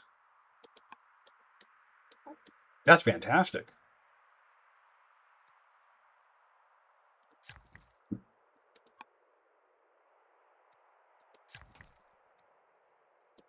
And we have lumber mills coming along online as well.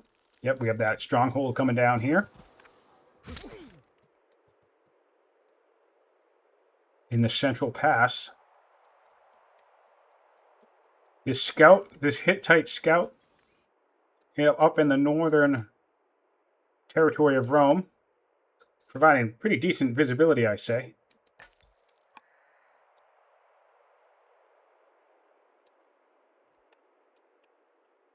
Really, really loving the border connections on the part of the Roman player. A couple more ships in the water, and he could bridge this gap, I don't know if you want to bother spending all the money to bridge this gap, but it certainly would be an opportunity. I probably would just build 2 ships and anchor to get around there quickly. You still also have the opportunity to build another route to the Hittite side of the map.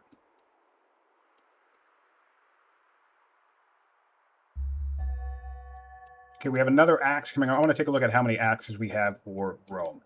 Sorry, the Hittites.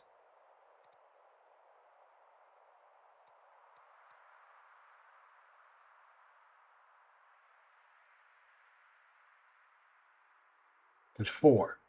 4 axes. I wonder if the player is giving them these cool names. I hope so. That'll be neat.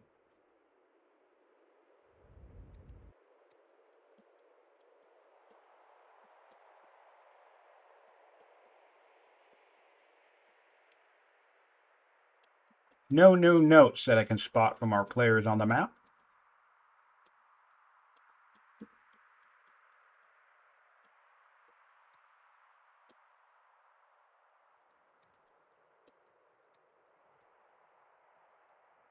"15 players in the chat. Thanks for being with us live. And of course, if you're watching on YouTube, appreciate you being here as well. Appreciate all the energy going into this season. We started 2 days ago. We've already have 18 or 20 of the 30 round 1 matches scheduled to be played. Several of them have already concluded in just a single session, with a couple of them going into a second session now, or soon to be once they're scheduled. This one strikes me as a game that will likely go into a second session, unless Rome makes an action in the next hour or so that really deals what feels like a crippling blow in this region. I think we could be going for a session 2. In fact, I just want to make sure that I'm okay on time for whatever the second match it is. I'm casting a second match today. I just want to make sure that it's far enough away that there's no conflict there.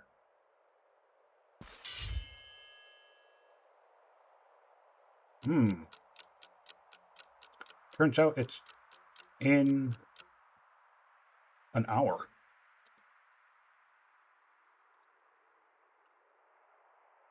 All right, let me get on Discord and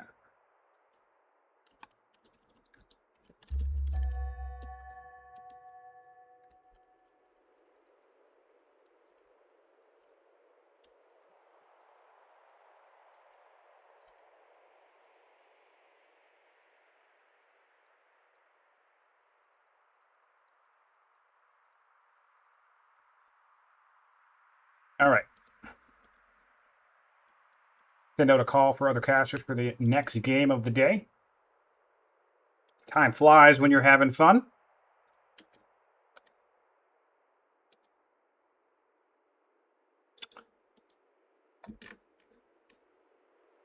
Yeah, we're on hour 3 of this game.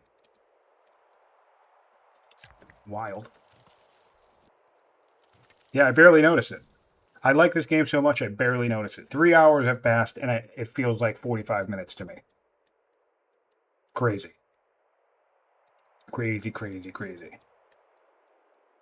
4 turns to citizenship for the Romans. Turn 55 at 58 science. Pretty decent in terms of the baseline benchmark.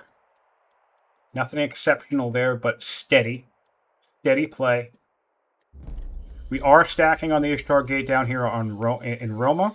Yet another spear coming out from the capital now. Hattie is consistently remaining weaker than the Romans. Slingers coming out of the champion seat now, which is nice. You really, really don't want to bait yourself into going to war when all you have is military units. Not having a ranged unit is just dreadful. We're doing a little bit of a mass upgrade here of all of our remaining warriors into spears, and that might seem questionable when it comes to the fact that our opponent has axes lying around. However, we're really banking on, as if we're Rome, I think we're really banking on solving the axe problem with our unique unit. because the unique unit is really going to hard counter the axe. So I guess leaning into having the bulk of our troops be spears is not necessarily the worst idea. It also keeps the pressure on our opponent, who can see some of these spears and maybe even see more of them coming online, to think, all right, I'm just going to keep building axes. I'm going to solve this problem with axes, only to end up facing off against a handful of Roman Hestastus or legionaries and having a very bad time doing so.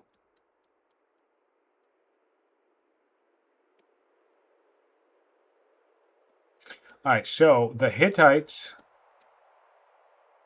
have their camps up. Looking, I want to do an order comparison now again.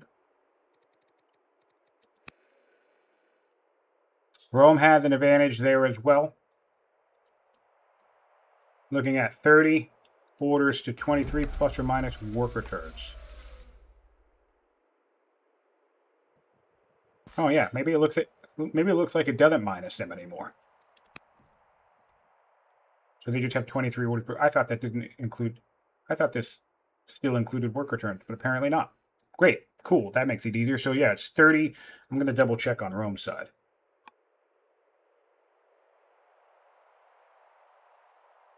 Yeah, okay. That's cool. Great.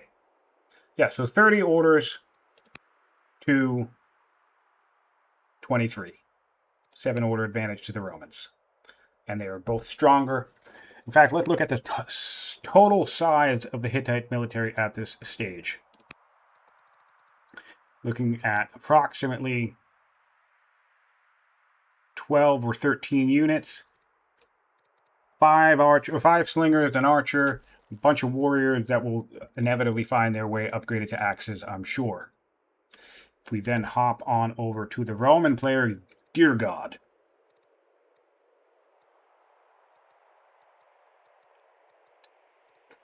Jesus, 14. There are... If this warrior gets upgraded to a spear, we have 16 spears. And a slinger. With more on the way, that's 17 units. Against, what did we say? This is 2, 4, 6, 8, 10, 13. 17 units to 13 at the moment, with an order advantage on the larger army. That's one thing, too, that I like about the ecosystem of this game in terms of tactics and science and being able to press an advantage against your opponent. You can have a science advantage. You can even have a stronger military. But if you have half the number of orders, which you can get yourself into that situation where you're coming in with better units, but maybe you just drop the ball on your order economy, you can still lose fights, because having the strongest army in the world doesn't really matter if you can't move any of them.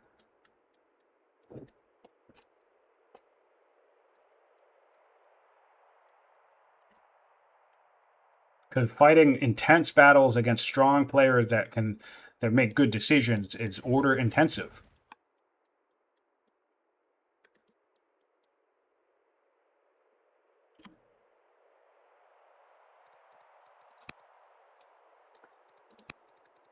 Politics in Rome is still fine, too. Pleased on all 3 families. Almost friendly in the states, but I suppose that's not going to matter because... actually, we do have some states' military units.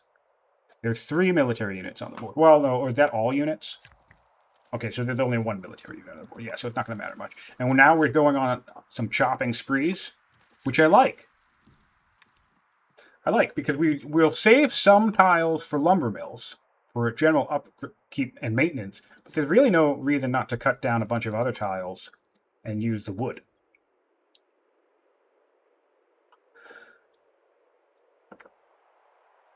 We're also remembering to tutor our heir, which is fun, because I always forget to do that. I honestly don't place a high priority on tutoring myself personally, even though I do know that it pays off and it results in strong characters. It's very low on my order priority list, nonetheless. Some players swear by it, and I get it, but it's not my highest priority. But it's always lovely when you can remember and also, of course, spare the orders for it.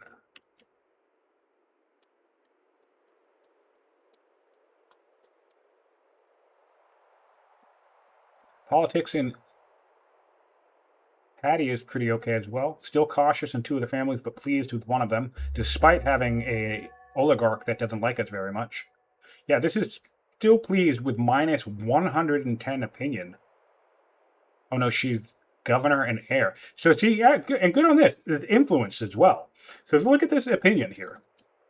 This is the character that has a baseline negative of 110 opinion. But we solved this because, well, our heir, you can't really control that part. But we assigned her a governor and we influenced her, so that's going to cut that in half. That's a plus 60 benefit, and we're the same religion. That's plus 70 on top of a minus 110 hit. That's one of the ways that you can help manage opinion in this game. It's less about in the cities itself and discontent. It's more about managing the relationships to the people in power, which is very important. So nice to see an influence mission in play here from one of our players. Can always be easy to forget about valuing those. Again, maybe not necessarily the highest priority, but it's certainly a tool in the toolbox to use. We have a barracks going up with no garrison in the city just yet, but that's fine. We'll get to it. I'm going to put the camera back over here, take one more quick break for myself. And also, I want to double check the chat to see if I can get this other game set up with faster.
All right, hello everyone, I'm back.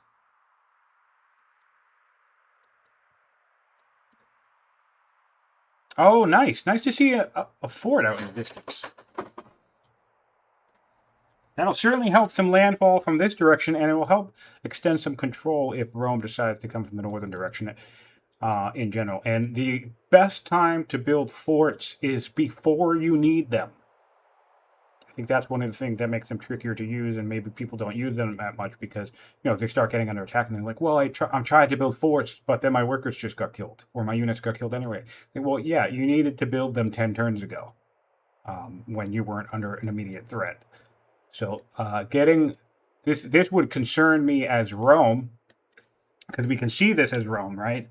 This would concern me because this would tell me that my opponent is smart enough to be building forts, which is going to make it even harder for me to attack into him, even if I have my unique unit. So I would feel a little like, oh crap, now I'm going to have to get onagers and siege, and it's going to get even more complex to attack him, or I'm going to have to find, you know, a better way in to, you know, not have to deal with forts. They're very, very tricky to deal with once they're set up. 2 turns of citizenship for the Romans, and we're building a stronghold now in... Oh, we got our Ishtar! Ah, damn it. I missed the Ishtar bomb again. Oh, no I didn't. It's right here. Great. So here's the Ishtar Bomb, guys. 100 culture in all your cities. But let's not forget, at developing culture, you get a culture event, right? So an Ishtar Bomb doubles as a mass payout of all of these different things. So this was an event that gave us 4 legitimacy.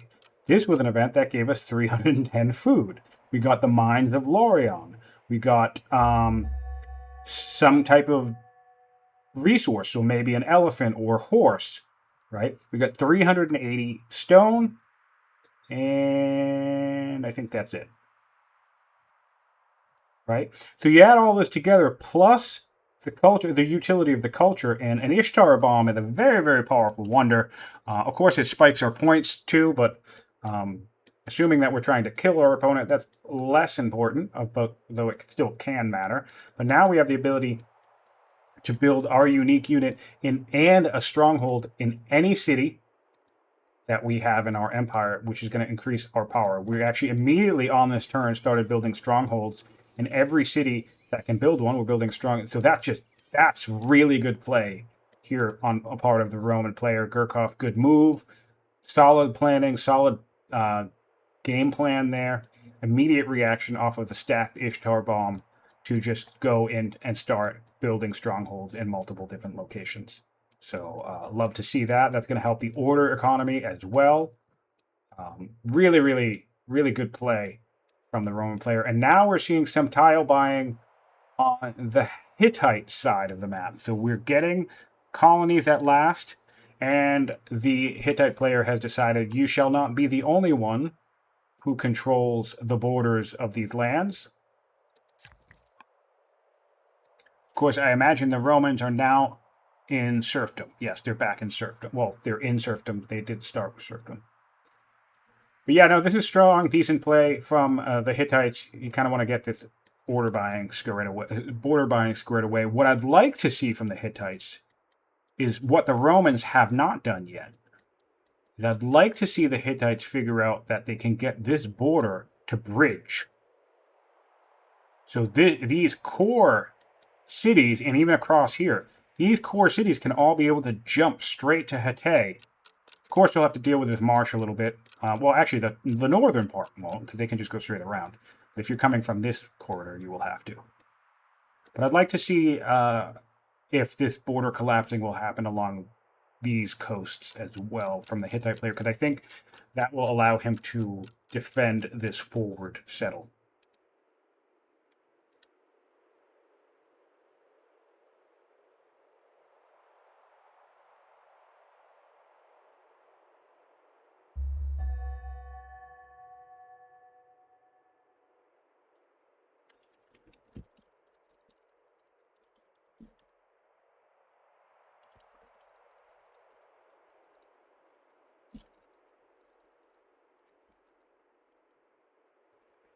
All right, so we have a request comment to give us an overview of the players, the map, and the overall situation. Turn 58. So if you've been with us the whole time or you're watching after the fact on YouTube, appreciate you being here.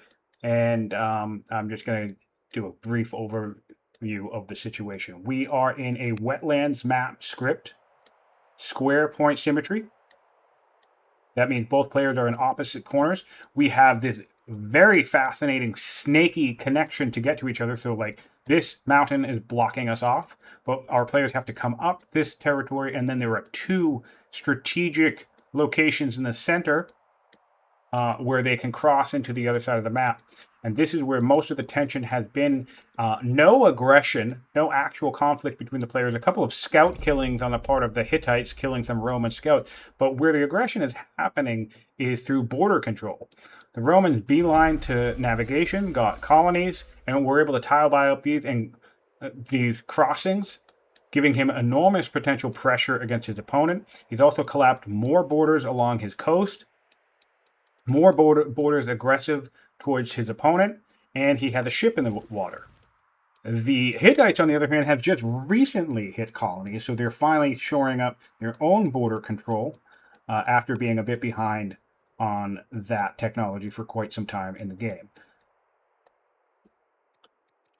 Both players seem experienced. I don't know much about both of them. I'm going to get in the habit of asking players a couple questions from now on so I can give them an individual introduction.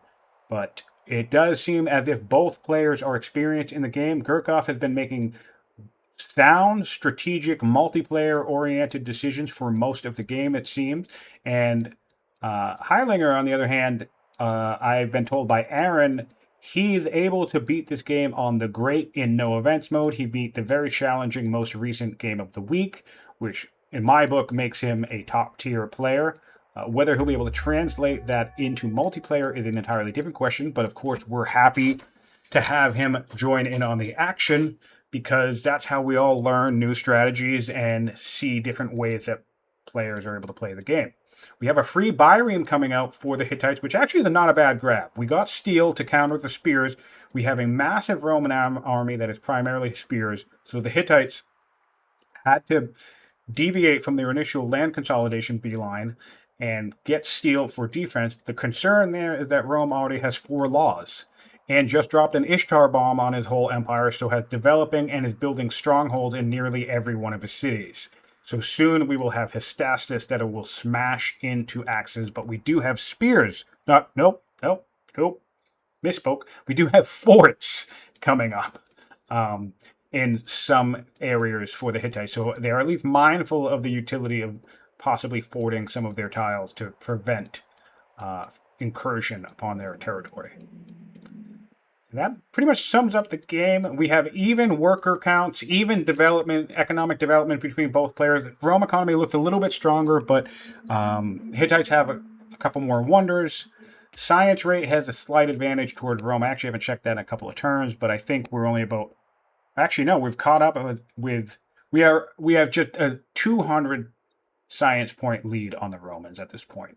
So at this stage, it's largely a matter of where players went in the tech tree. I think trying to beeline directly for land consolidation for the Hittites may end up turning out to have been a mistake, because while it can sometimes pay off that beeline, I think Rome's going to be in a strong position overall, having 4 laws and all of the utility that comes with it. But it's still anybody's game, in my opinion. I think Rome's in a strong position. Still anybody's game. It's certainly difficult to attack into a nation that has forts, and we're tile buying now. So once the Hittites collapse this border and secure this coast, they're actually going to have their own crossing into Roman territory. So there's kind of this marshland, no man's land up here. There's this fascinating marshland crossing over here. The big question for me is who's going to get boats in the water first, and we actually have a boat under construction, and it's going to be Rome. Rome will be the first player with ships in this central ocean, which I think could theoretically guarantee their control, at least until ownagers coming online, because then you can have ownagers along these hills. This is just a huge puzzle. I think these players were dealt a real puzzle of a map, and I'm pleased that both players seem experienced, because I think both players are adapting to the challenges well. I think Wetlands map is probably one of the maps for a new or inexperienced player that could be one of the tougher blows to solve. Desert No Coast is going to be another one that I think will be tricky for newcomers. So it's nice to see that we have 2 experienced players flexing their skill on this diverse and challenging map. Really, really nice to see.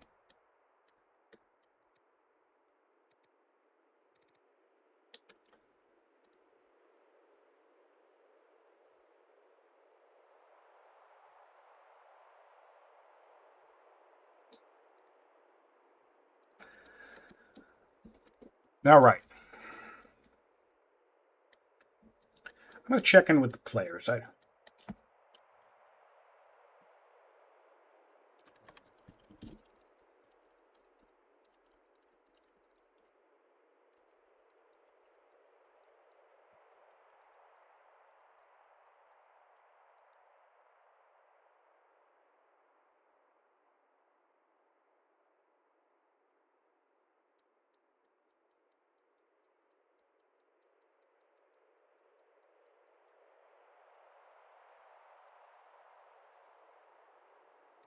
And I don't mind how long the players go. I'm checking in only because I have another game to cast, but if I can't cast that game, then I can't cast that game. I mean, that it is what it is. I signed up for a second game thinking that this one would last about 3 or 4 hours, and I'll just jump it right into the next one. But if they want to keep playing, if they want to play a 6 or 7 hour game, I'm here to cast it. I have complete support of players who want to marathon through a game. But I am checking in just to see if they are ending soon, I won't have to worry about getting a caster for Frederick's game. Or maybe if they'll be, 30 minutes behind, maybe I can ask them to delay a second.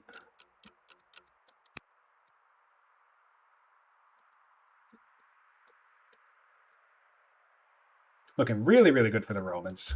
We are seeing some staging up north, so we could get some early conflict here. Well, not early, it's turn 60. And that's one of the time frames I was talking about. Turn 60 is absolutely the time that you need to be ready to fight a war, either defensively or offensively. There are potential time frames earlier, around turn 30 or maybe 45, where there are windows for early rushing, early skirmishing, things like that. Definitely map depending and access depending. So you want to make sure that you can protect yourself in the game often. However, turn 60 is absolutely the time frame where one player can be completely ready to launch a full-scale assault into another player. So you want to, at the very least, be in a position where you can defend some oncoming aggression by turn 60.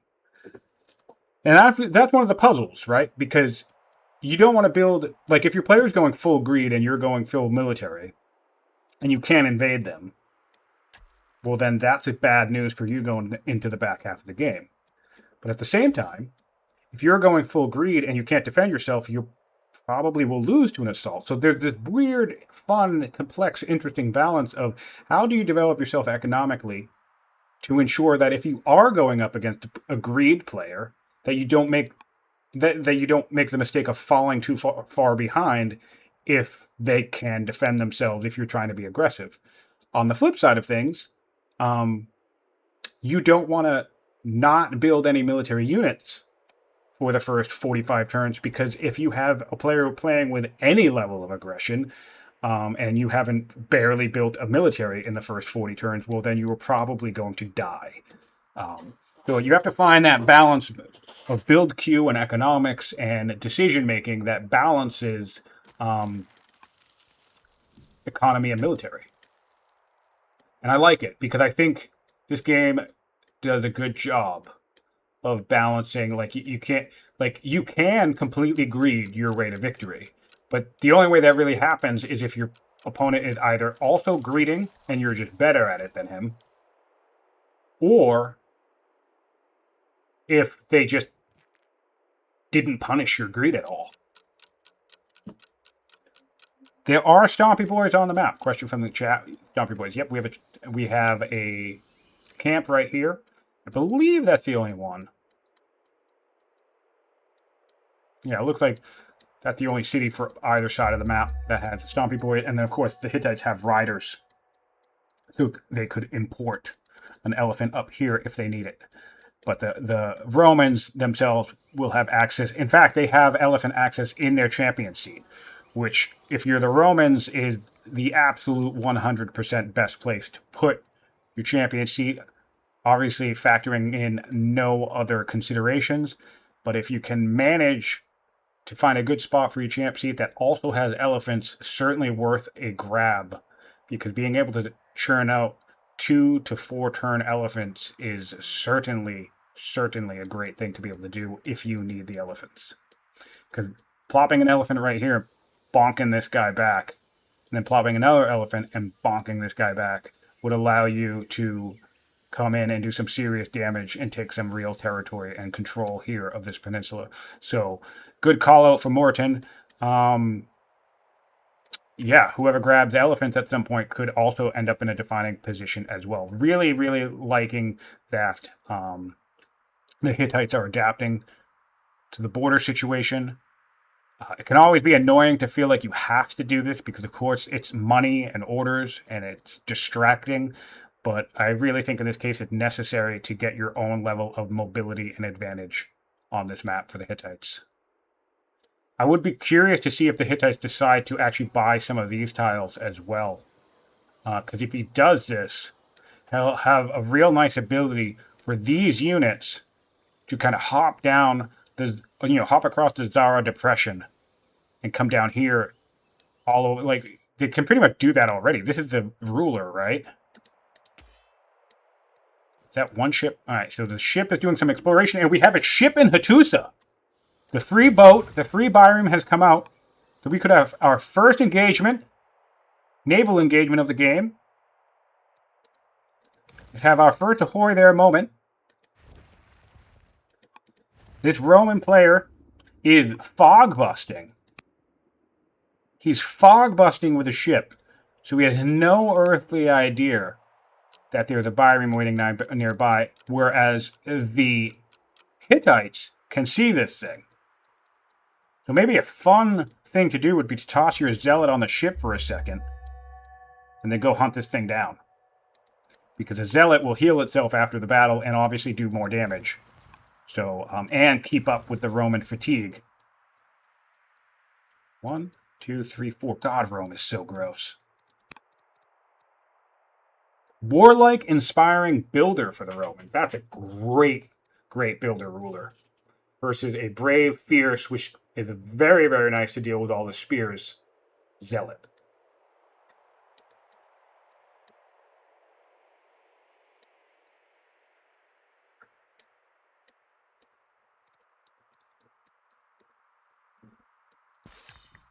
Very, very exciting time. It's Hittite's turn now. No order, only 2 orders spent. I'll be curious. I feel like it would be a mistake to come up and attack here. I really think it would be neat to see the zealot get tossed on this thing and go hunting.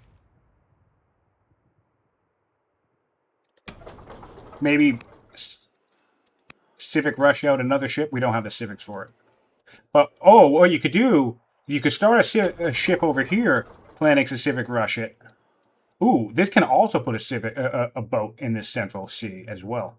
That could be funny, to start building a ship here, and then engage with this thing, and then as it runs away, pop out your ship over here, be like, surprise! And kill the boat. Probably a little bit too much investment. We're getting another ship out in the ocean from Aquila for the Romans. I'm going for Elder Acolytes now. Very, very cool. Very cool to see.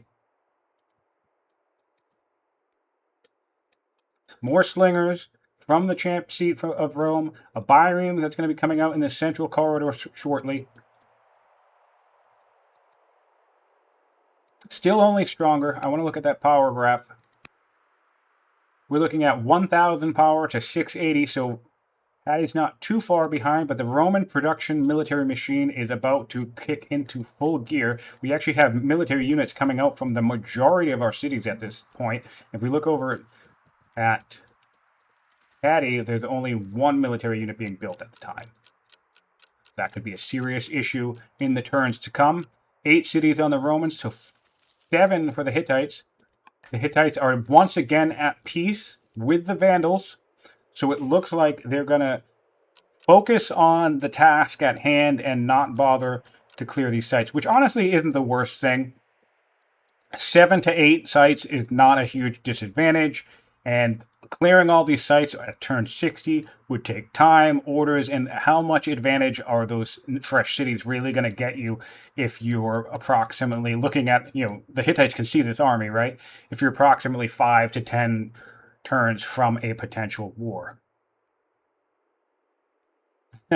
Heitlinger wondering how long his scout will last. I mean, this really is pitch perfect positioning for this particular scout because he's in the only non-territory forest apart from these jungles over here that gives him decent vision on his opponent, so that's fun. Yeah, there's 2 jungles left in the region that he can occupy if this scout gets pushed out.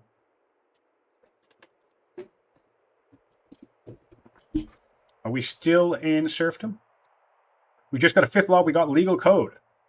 Okay, interesting. Legal code, I dig it. I've been using that a bit more frequently myself as well, although divine rule rather, is always good. There'd be an extra 3 orders. But our order economy is pretty decent, and maybe we don't want to spend the 4 science on it, so I get that. Getting that civic income is always handy. Legal code used to be very, very powerful and the preferred pick before divine rule was buffed to offer orders back in the day.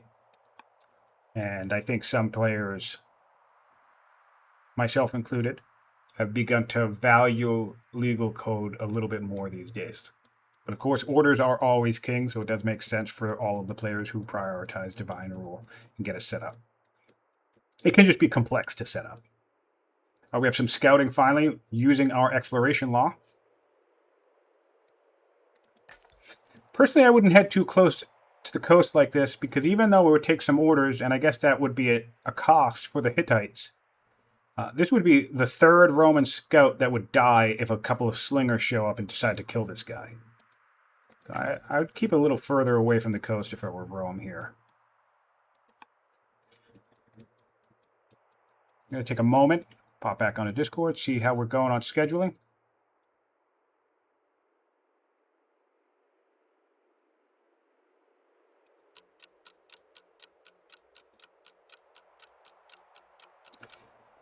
Spooky Wolf is saying on Discord that his active live game on the moment is about to heat up.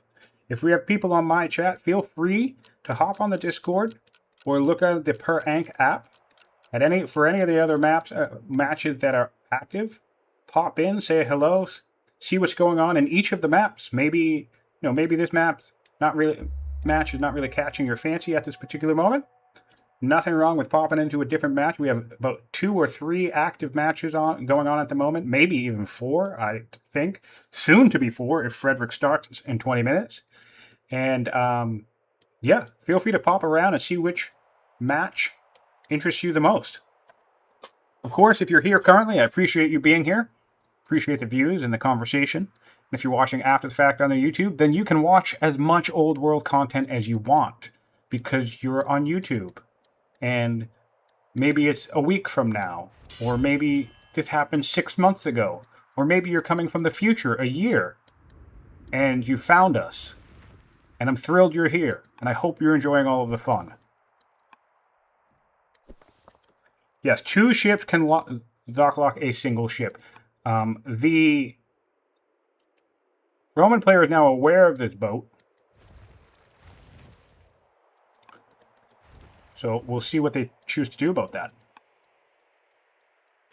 We have a boat coming out in 4 turns back here in Aquila on the Roman coast, the furthest Roman coast from Hattusa, and I think maybe we could probably queue up another ship in Capua. Serious advantage is starting to swing towards Rome, I think. I think this Rome's a little too deep, though. Sorry, this ship is a little too deep, though, because if this is going to do 7 damage, we'll probably only do about 5 damage in return. So, I mean, this ship can come hunt us down. It's a zealot on the throne, so he'll be able to keep up with our fatigue, I think. 1, 2, 3, 4. 1, 2, 3, and then, yeah, it will be 4. It will be another 4th fatigue next turn.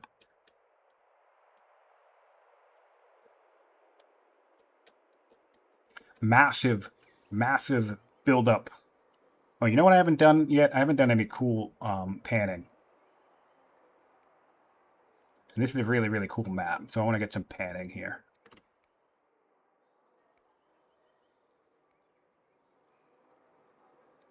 Cool. I like making trailers of this game. I don't do it often because everything takes effort and I'm bad at effort. But we have fun notes from heitlinger again. It says, worst econ and science I've ever had. Got to get my act together. If you watch this after the fact, don't sweat it. We all play, I think, a little bit worse once we're live. And especially on camera with commentary. We know people are watching. There's no way, like, some people are better at shaking that than others, but there's no way to not have that in your head at least a little bit. You know, we're all human. And especially if this is your first time, and this is the Hittite players and I believe the Romans player first time. Certainly the first time on stream. So don't sweat it too much. You're playing well, buddy. Hittite players playing well. Making decent decisions. Some mistakes here and there, sure. But we all make them. And that's part of the fun, too. It's all a fun mix of who makes what mistakes first, who makes which worse mistakes, and who makes which clever decisions. And, of course, who gets lucky and who doesn't. All plays a role. But yeah, I think both players are playing pretty well in this game. I think there's an advantage. I think we can start to see a clear advantage for Rome developing. But the Hittites really, I mean, especially science-wise, since he was just talking about science and econ, he's not too far behind. He's actually starting to take a science lead in terms of overall science rate. He still has about a 200 science window gap to bridge. But, yeah.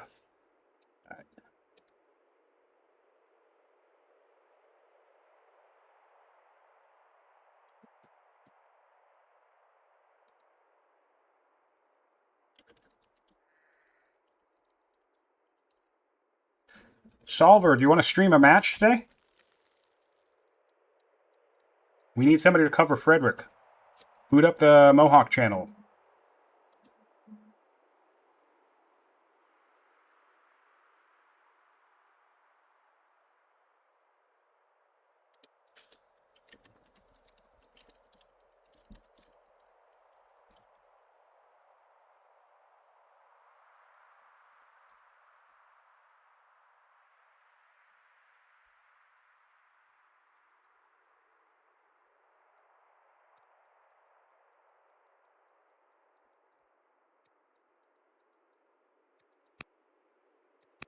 I realized that neither of them answered me on time frames.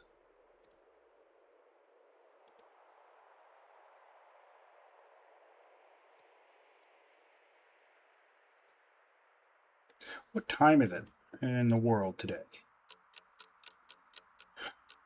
Yeah. That's unfortunate. Okay. We're going to reevaluate in 4 hours.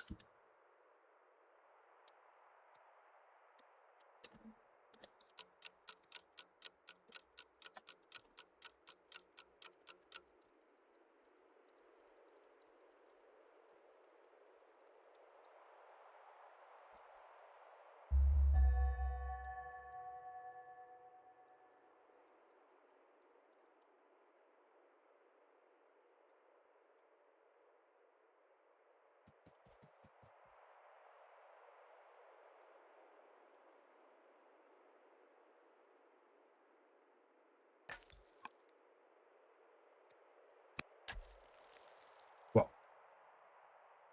Temple of Solomon being constructed in Hittite. Apologize for being slightly distracted. Just trying to kind of do both roles here of casting the match in real time and also making sure that one of our other players' groups gets coverage of their match. There's going to be 150 games in this tournament. There's no possible way we will cover them all, but I want to do my best to make sure that players get coverage if I can.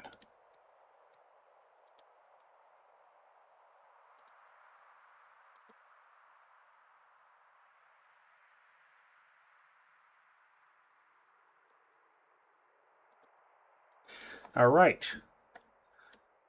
Serious math buildup here. My thinking for these players is they probably want to play out this conflict. It looks like it's gearing up. Looks like it's gearing up. And I mean, absolutely no rush.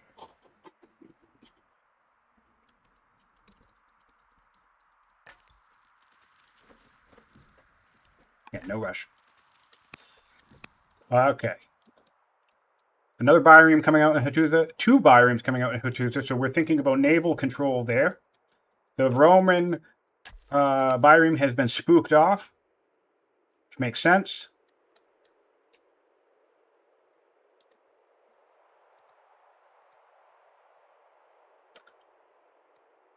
Our leaders are still in their 40s, so easily about 15, 20 turns left on them.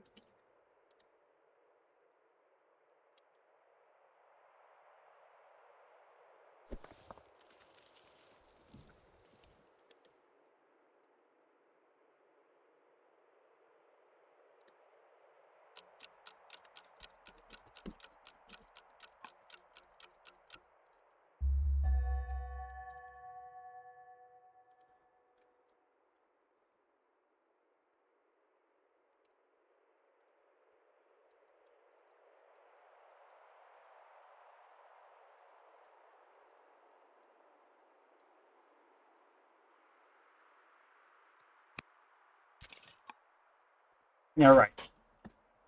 Oh, we have a miner. I missed the mine getting set up in Forum Livy. That's great.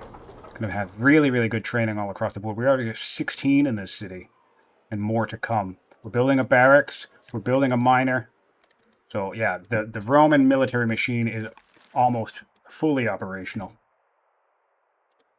And that's going to be great. It's going to be great. We have our first status in the build queue, and the Byreme is out in the ocean.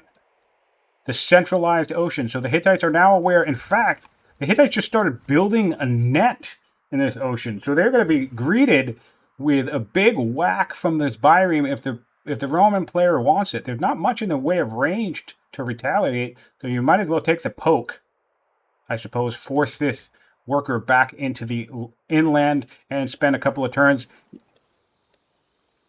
Are we going for it, or are we going to anchor? I'm going to bonk? Nope, we're anchoring. Okay, so we have an anchor set up. No bonking. But that should spook... that will very likely spook the Hittite player away anyway.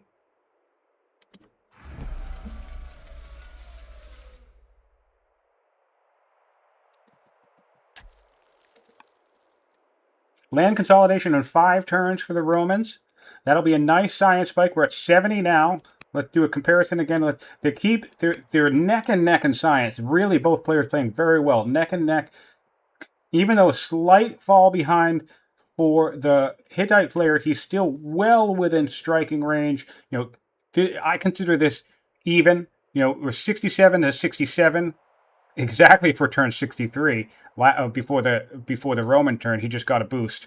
You know, and you're only 300 signs behind. This is well within even range. Well within, it's not insurmountable at all. You can work with it. You can even work with, I've said before, you can be naive to your opponent for a good portion of the game and still come back swinging and have a strong, successful game.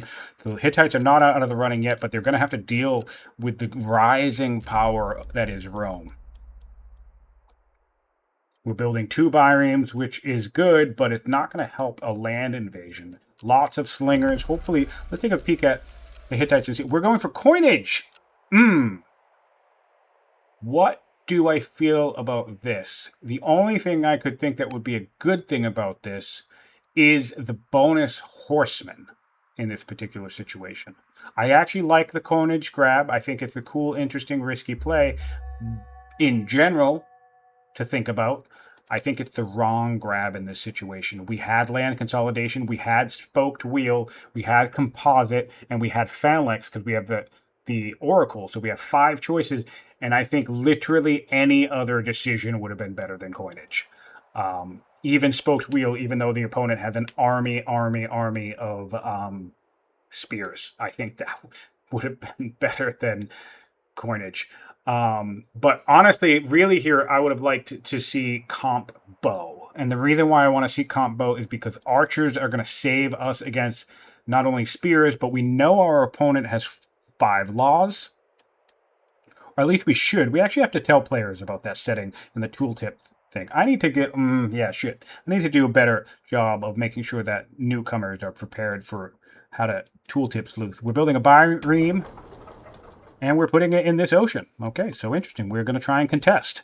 But yeah, the archers are going to do better for defense overall against the composition that we're looking at, especially if we know the Hystasis are coming down the pipeline.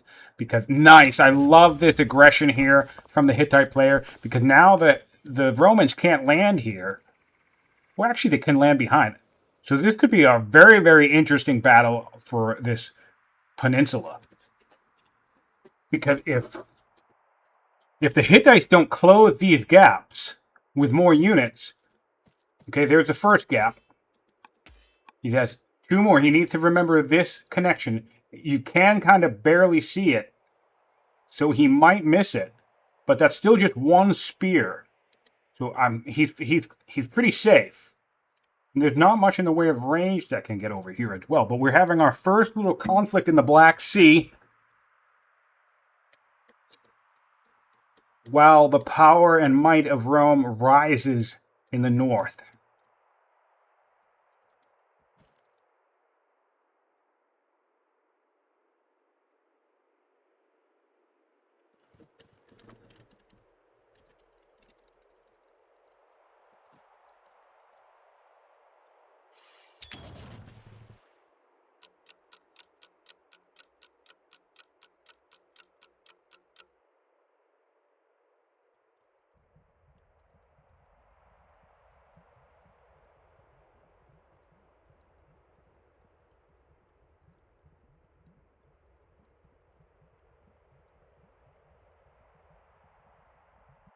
Whoa, boom! We have a volcano happening. No real game impact, but it's cool. Signal, it's a portent of doom for one of these nations. Doom for the Romans or doom for the Hittites? We'll have to find out.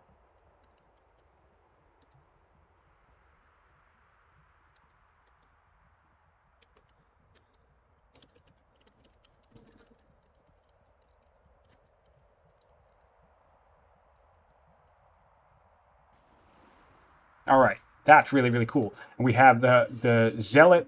We have plugged this hole. I apologize for being mildly distracted there. We have plugged this hole, and the archer is able to... Oh, he can't reach. Oh, okay, so the anchor backed off. So this is really interesting. I actually like that the anchor just backed off a little bit. And although we could still try to keep harassing here. Are we going to cross? That's 4 damage. 2 damage, so that's 2, 4, 7. We could choose to try to hunt this thing. If we put an axe, a tactician axe right here, we can do slinger, slinger, slinger. Oh, sorry, slinger, slinger, archer, and do another 7 damage. I don't know that we want to do that, but there is potential to harass the ship further. Great tension around the central Black Sea, Sindhu Cigar, and that's just awesome. That's the exact type of puzzling that I wanted to see from this match. I was very excited when I saw this map. It took us a couple re-rolls to get the match, to get this map, and I'm quite pleased with the one we landed on. Really, really nice.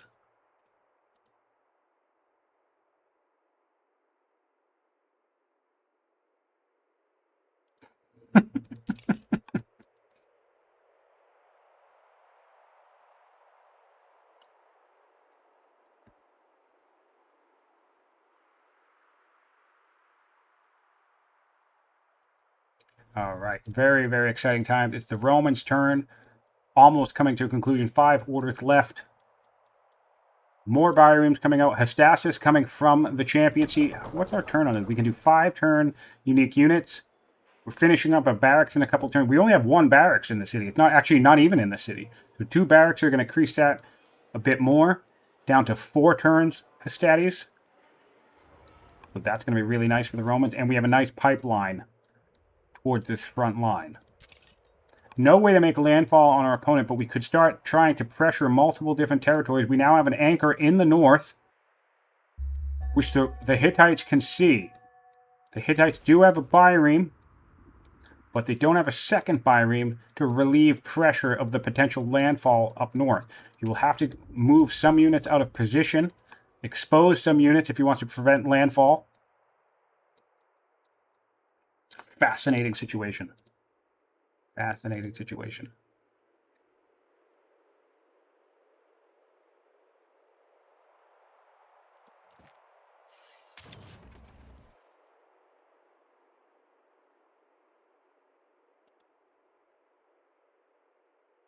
All right.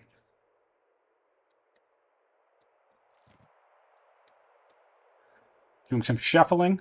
Okay. Able to make a hit with the... Oh, he can make the hit with the archer from this far away. That's great. Great. So that can force the bireme to reposition yet again, which is quite nice. And we do have this... Oh, we put a quarry here, not a fort. Interesting. But we are still fully fortified with an axe. Do we have a Hastati anywhere yet? Did our culture one pop out yet? No.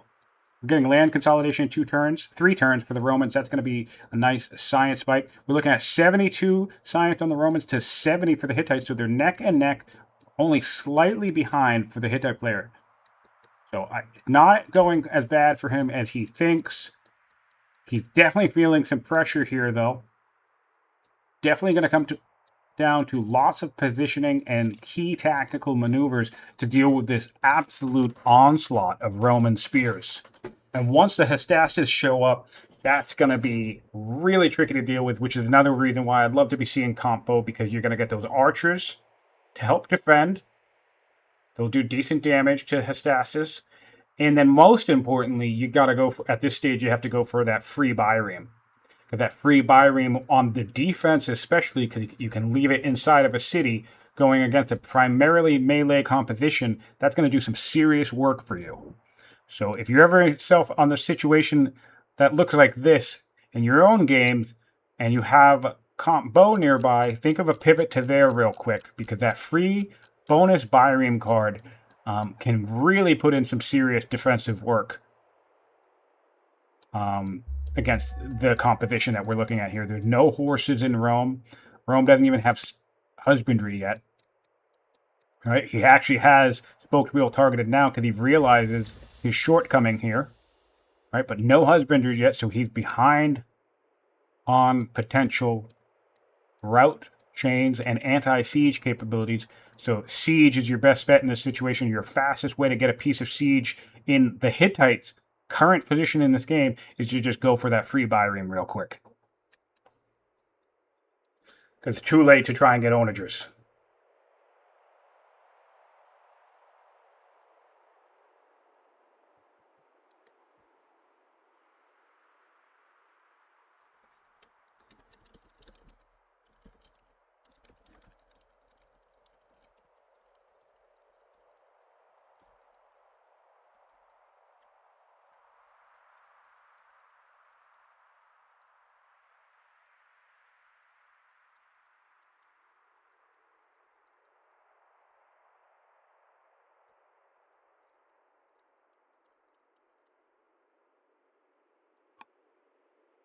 Hello, touring tourist. Welcome to the chat.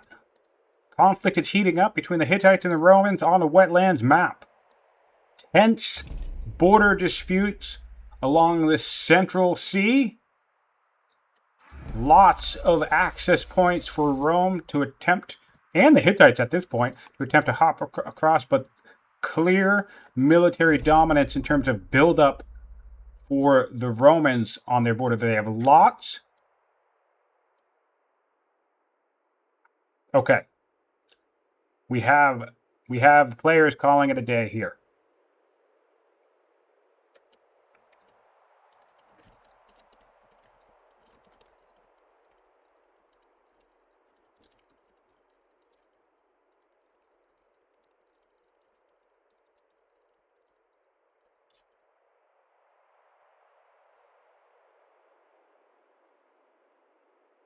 All right, so we're going to take a break here.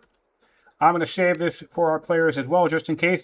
And I'll do a quick recap, but don't go anywhere. I'm going to be back immediately with a different game.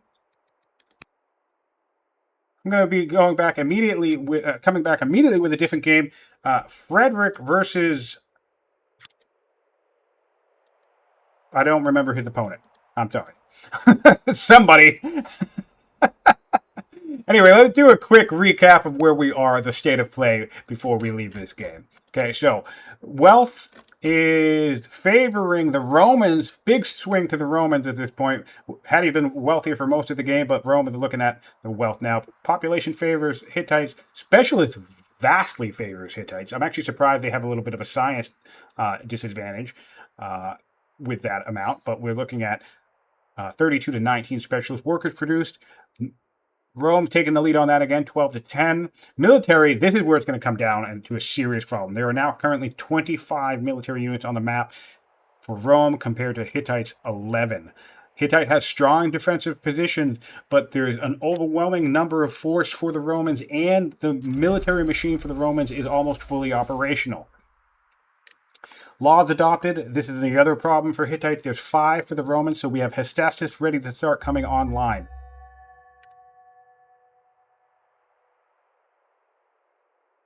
Technology to 13, so they're neck and neck on the science game, to be honest. We have really even science games. There's only a 300 science investment lead for the Romans, and this is the other issue for the Hittites. We have a larger order lead for our Roman player as well. So Yes, we are leaving at a very tense point. We're pausing at...